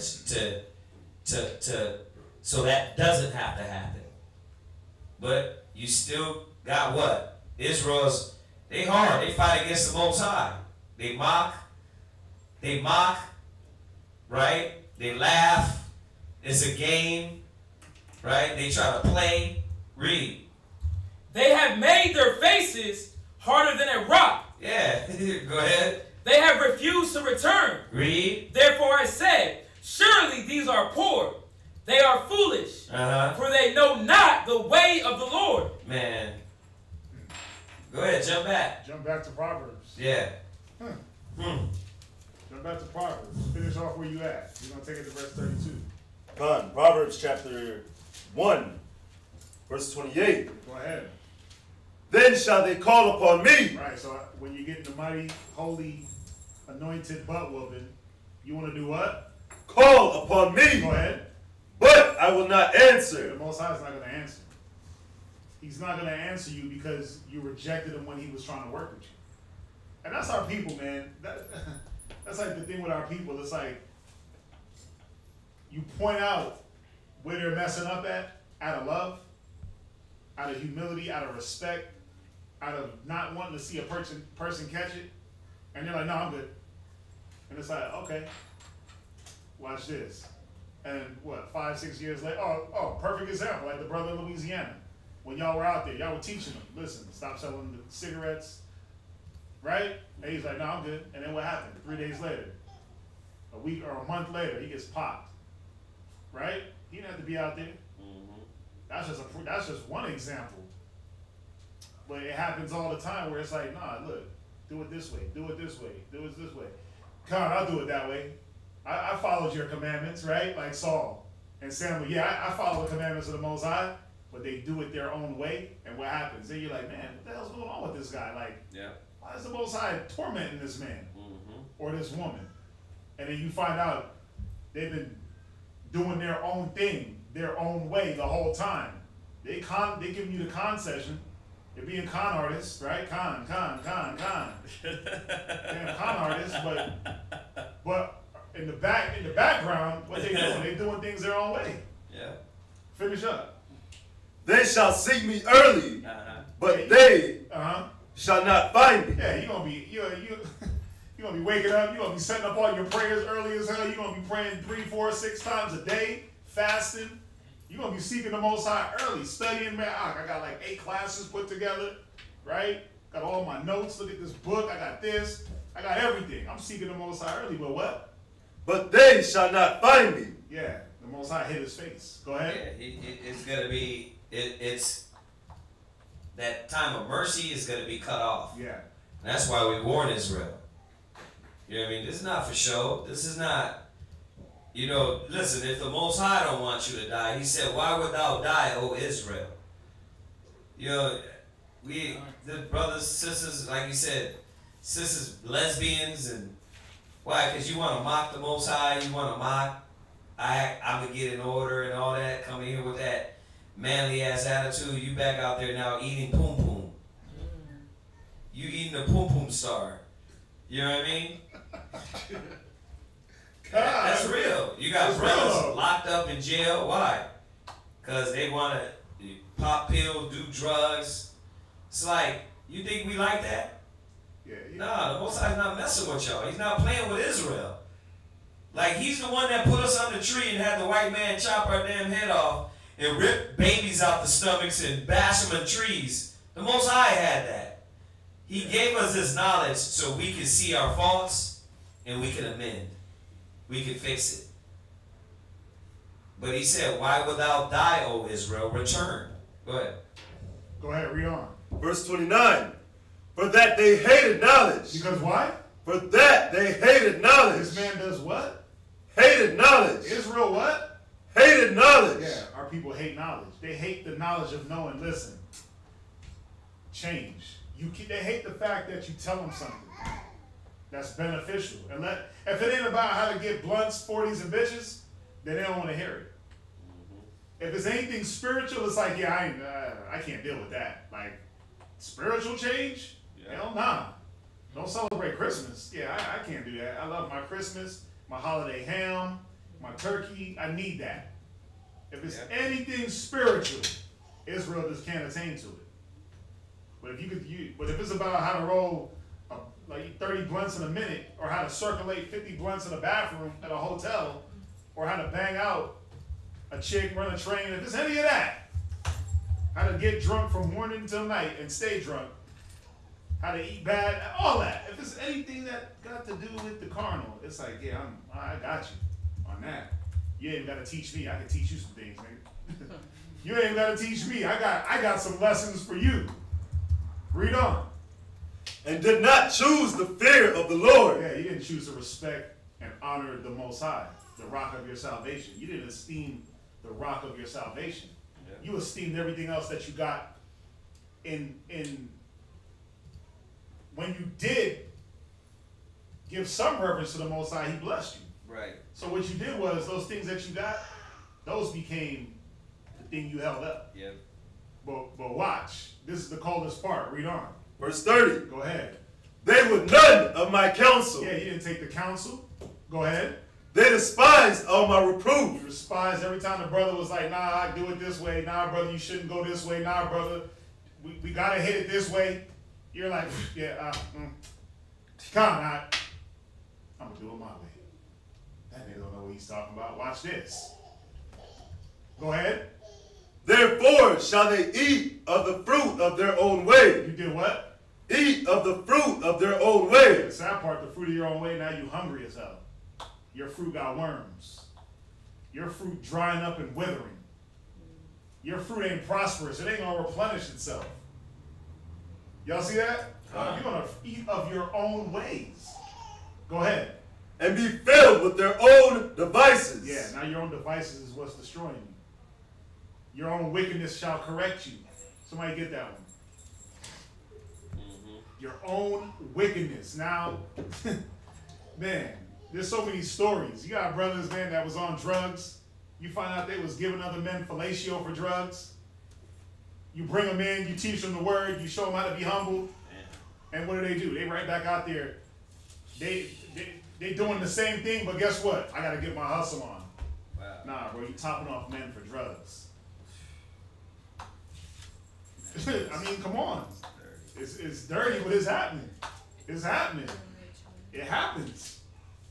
Our people are coming. This is the one thing we got to realize, that our people, they're coming from some real, I want to use the word diverse and strange just doings and calamities that they got to deal with out there. They come from that. But then The problem is like the scriptures say, the dog returneth to his vomit. You go back to the weak and beggarly elements. See, you going back to the fruit of your doings. The fruit of your doings didn't get you nowhere. But high and not able to function. It didn't get you nowhere but broke physically, broke spiritually. If you was a chick out there that had no wisdom, you probably got hit by 50, 60 dudes. By the time you was 21, if you was a dude out there with no wisdom, you was probably hitting 50, 60 chicks, caught every disease, except for the one, you didn't get the monster, you didn't get the AIDS. But you got the clap a few times, right? The Most High was showing you like, look, change your ways. And then you get the wisdom, you like, damn. No, the coldest part is this, when you walk through the mall, or you walk on the street, you see a brother with his fringes on, you like, damn, I've been looking for y'all. Most High done sent y'all. Barakatah, you don't even know Hebrew, but you speak in Hebrew, right? That's cap. And you know, and then you come to class, you do the whole con artist. Con artist. You do the whole shuck and jive for brothers, right? And then you use one instance to not be around, to go right back out to the BS you came from. Yeah, adultery. Because you want to rebel. All because it was like, I don't want to follow and submit wholly. It's really about giving yourself to the Most High, because you ain't giving yourself to me, I don't want you. Amen. I don't want you. I don't want nothing. I don't want it. But it's about giving yourself to the Most High. Even when you read that story, you got to read that story with Saul. I was reading that the other day, actually. You got to read it, man. He didn't want to. Saul, why do you think the Most High took the spirit from him? And then what did he do? He sent an evil spirit to deal with him. Watch. Oh. Yeah. I got one more. I got one more on that. Did you finish? That was the end of verse 31. That was the end of verse 31. Finish it up. Finish it up to 32. Verse 32. For the turning away of the simple shall slay them, and the prosperity of fools shall destroy them. Jump to Proverbs chapter 17 and verse 10 real quick. Go to, verse 11. Proverbs chapter 17, verse 11. Go ahead. An evil man seeketh only rebellion. Yeah, only an evil man seeks to rebel. Only a sinner seeks to be this rebellious, stiff-necked, hard-headed. Right. See, right. Jump back to verse 10 real quick. Proverbs chapter 1, verse 10. Verse 10. My son, if sin is No. Proverbs 17 and verse 10. Let's jump up one verse. Proverbs chapter 17 and verse 10. Go ahead. A reproof entereth more into a wise man. You see that? Because a wise man is going to do what? He's going to sit back. He's going to examine. He's going to say, oh, okay, wow. It's better that the righteous smite me. It shall be a kindness. Right? The brother ain't trying to open up my butthole and take it. All he's trying to do is just correct my path. So the stripes is going to go into this wise man. Go ahead. Then 100 stripes into a fool. Well, a fool, he don't understand. A fool's like, man, what did I do? I didn't do that. That wasn't me. A fool is automatically going to try to find a way to round about the correction. When I say roundabout, he's sidestepping the stripes.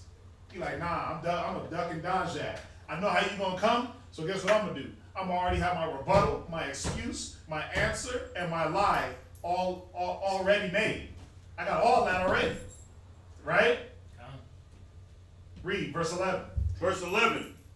An evil man. Because he's a what? An evil man. Because he's a what? An evil man. Read. Seeketh only rebellion. Read on.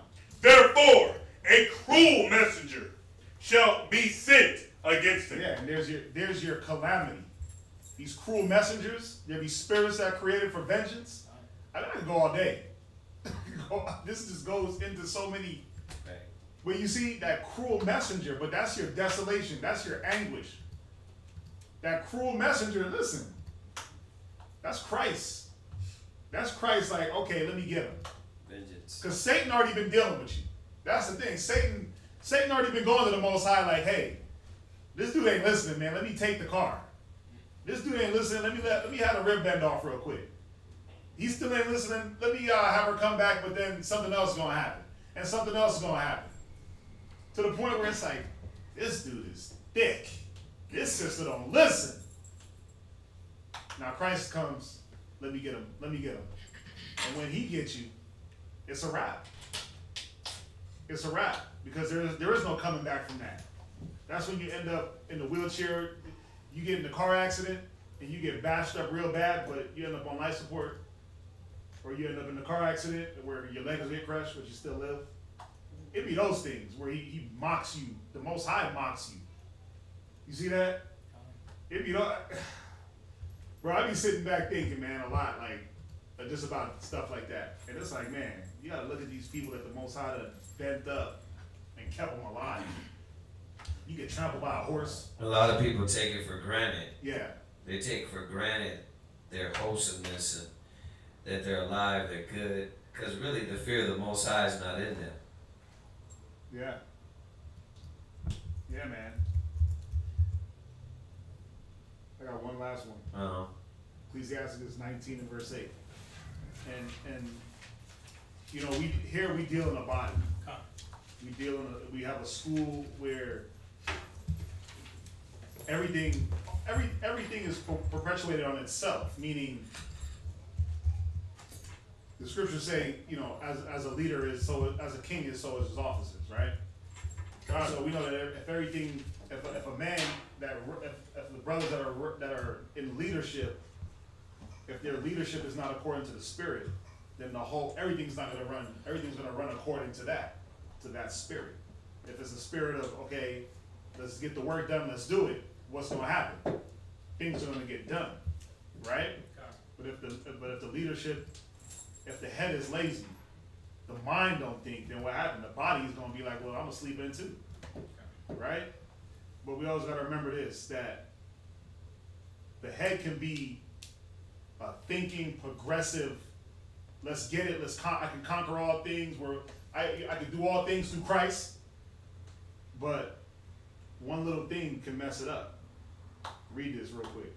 You want Ecclesiastes what? Ecclesiastes in the Bible, 9 and verse 18.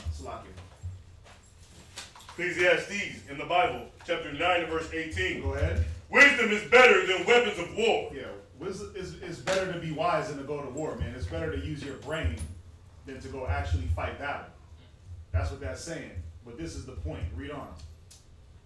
But one sinner destroys much good. Yeah, you ever hear the term a rotten apple? A rotten apple destroys the bunch. Why? What was that rotten apple doing? That rotten apple was like, man, I'm gonna do things the way I want to do it. Y'all all gonna go right? Well, guess what? I'm gonna go left real quick. I'm gonna go left like 3 steps to see what happens, and I'm gonna come back right. Or y'all went right, but man, I just felt like I just needed to step back twice, do a backflip, and then I'm gonna go right. And then it's like, well, how come you didn't just take 2 steps to the right? Well, because my heel, and then if I would have did it, I would have toppled over and pushed y'all. Like, it's excuses. Instead of just step to the right, just follow the damn lead. Follow the lead so everything else can be in sync. Read it again. Verse 19, or verse 18. Wisdom is better. Second precept. God. But one sinner destroys much good. It only takes one beastly Negro. It only takes one man out the spirit to destroy, it says, much good. One man can destroy, one man can rip down a whole school with his actions. We talk about all the time, like our conduct. You know, the way we move around, the way we do things. Especially now that we've changed certain things of, you know, the business, the way we dress, things like that. That one man can destroy a lot. And we always gotta be aware of that. We gotta walk circumspect, man. And if with all these scriptures that we went over, the scriptures say examine yourself whether you be in the faith. Because I'm examining myself, I'm like, well, damn, is that me? Damn, well, nah. Okay, I might have a little bit of that. Okay, we got to do that to see, you know, if you have these things in you to get them out. That's the bottom line, is to change, man. Because one sinner destroyeth much good. Like the scripture said in the Apocrypha about Adam and that little grain of evil, that little wicked seed. It blossomed into a great fruit. So you got to be mindful that your meat, your works, your words, the way you handle yourself, the things you do, they affect so much more than yourself. They affect more than just your little small little inner circle of your household. They affect other households. They affect other mind states. They affect other brothers' actions. Now you're bewitching a man to think like, oh yeah, he did it like that, so let me do it like that. Now all of a sudden you got another rebellious Negro. And you might be getting a little bit of blessings here and there, and that's what pushes a man to keep being rebellious. The fact that the Most High is like, listen, I'm going to keep showing you mercy. I got one more. Go to Nehemiah. I'm sorry. I got one more. I got one more. Go to Nehemiah. Go to Nehemiah. Chapter 9 and verse 26. I'll let the scriptures start. Nehemiah 9 verse 26. Who got it? Nehemiah. Go ahead. Nehemiah chapter 9 verse 26. Read. Nevertheless, they were disobedient. Right, so you're disobedient, right? Go ahead. And rebelled against thee. Read. And cast thy law behind their back. Yeah, because like all of a sudden the Bible don't matter, right? The wisdom don't matter. I'm not governed by that. Go ahead. And slew thy prophets which testified against them to turn them to thee. Right. He's like, man, y'all telling me something I don't want to hear. Like they do with us out there. It's like, stop being a homosexual. Stop eating pork. Love thy neighbor. Keep the laws. We're going to shoot y'all. But it's the same thing that you do in here when it's like, bro, don't do it like this, do it like this. Bro, the way you move around and talk and act, and then when you just despise it, like, I don't know. You just take it with a grain of salt, you just throw it over your back, you take the wisdom and just toss it to the side. It's the same thing. Read on. And they wrought great provocations. Somebody look up that word provocations. Read verse 27. Verse 27. Therefore, thou deliverest them into the hand of their enemies. Right, so now you got delivered up into your enemies, to all your strange calamities, right? All the fruits of your doings, you got delivered up to. Go ahead. Who vexed them. And then you mad as hell. Like, man, I don't know why I'm going through this. I don't know. What I didn't do nothing. No, you did do something. Go ahead.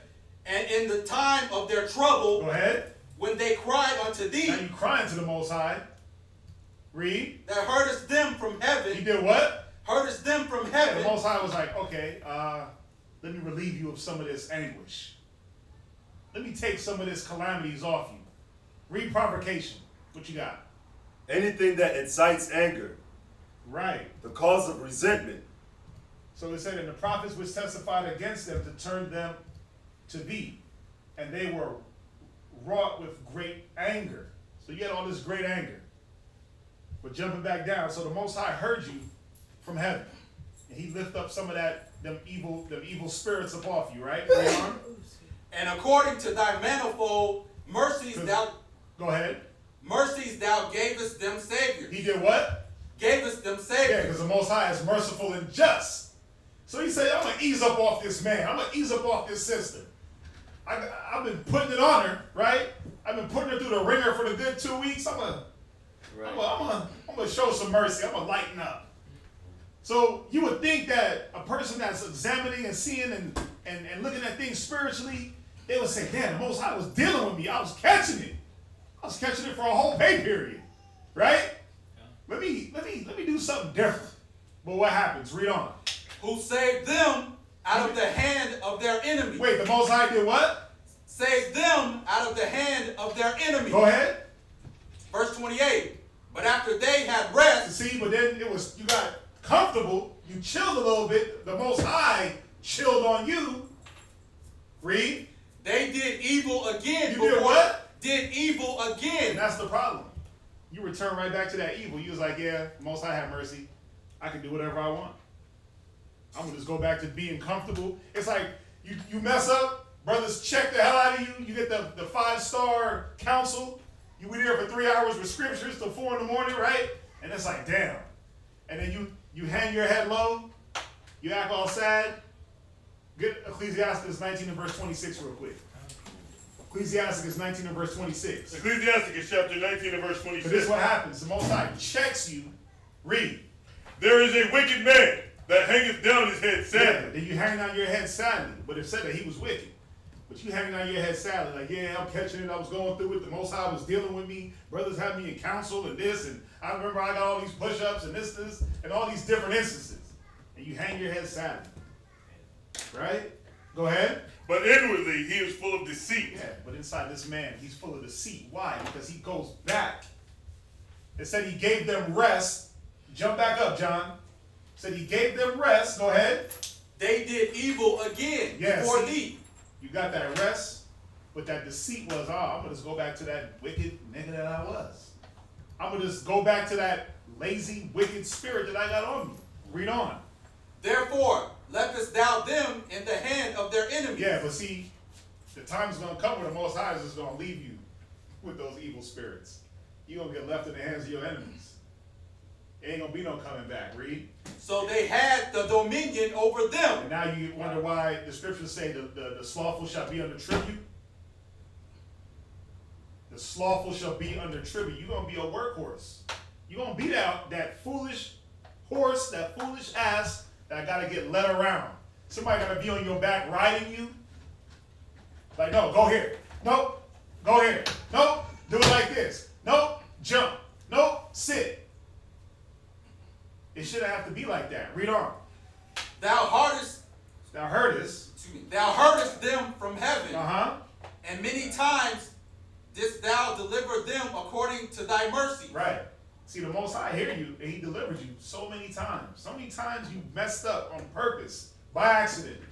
You asked for forgiveness, the Most High was like, I forgive you. But it gets to a point where it's like, nah, bro, you deceitful. Where was that? That's Nehemiah. Nehemiah chapter 9 and verse 26 through 28. That chapter goes hard. That chapter, that's it, man. I mean, listen. Examine thyself whether I be in the faith. All right, anybody got any questions on that? No. Off the topic. Anything online? Yeah, that. I'm sure there wouldn't be any on that. All right, we're gonna go ahead and conclude class. That we're gonna be here next Wednesday. This Wednesday. Listen, we didn't remind y'all earlier. Reminding y'all now. From the 11th to the 18th, we are going to be having Hanukkah, Feast of Lights. So we're not going to be having class from the 11th to the 19th because we will be commemorating the High Holy Days. If you do want to partake, come join us. We're going to be having fun and getting chubby during that week and celebrating the High Holy Week. All right? So, sis, did you have anything? You had any questions? No. No? All right. All right. Otherwise, if that's it, nobody had nothing online? All right, let's salute them, y'all. Shalom. Shalom. All right. That Nehemiah was, ooh. You see that or not? Yeah. Is that in there? And where? In mine? No, I'm just saying. You want to see? What, did I have it? No, I'm asking you. Oh, hold on, I gotta look at it. Yeah, mine is dirty. Oh, we can wrap. No, I already. Oh, okay. Yeah, I told him. I wrapped it up today, man. I told him. I told him, you ready? He's like,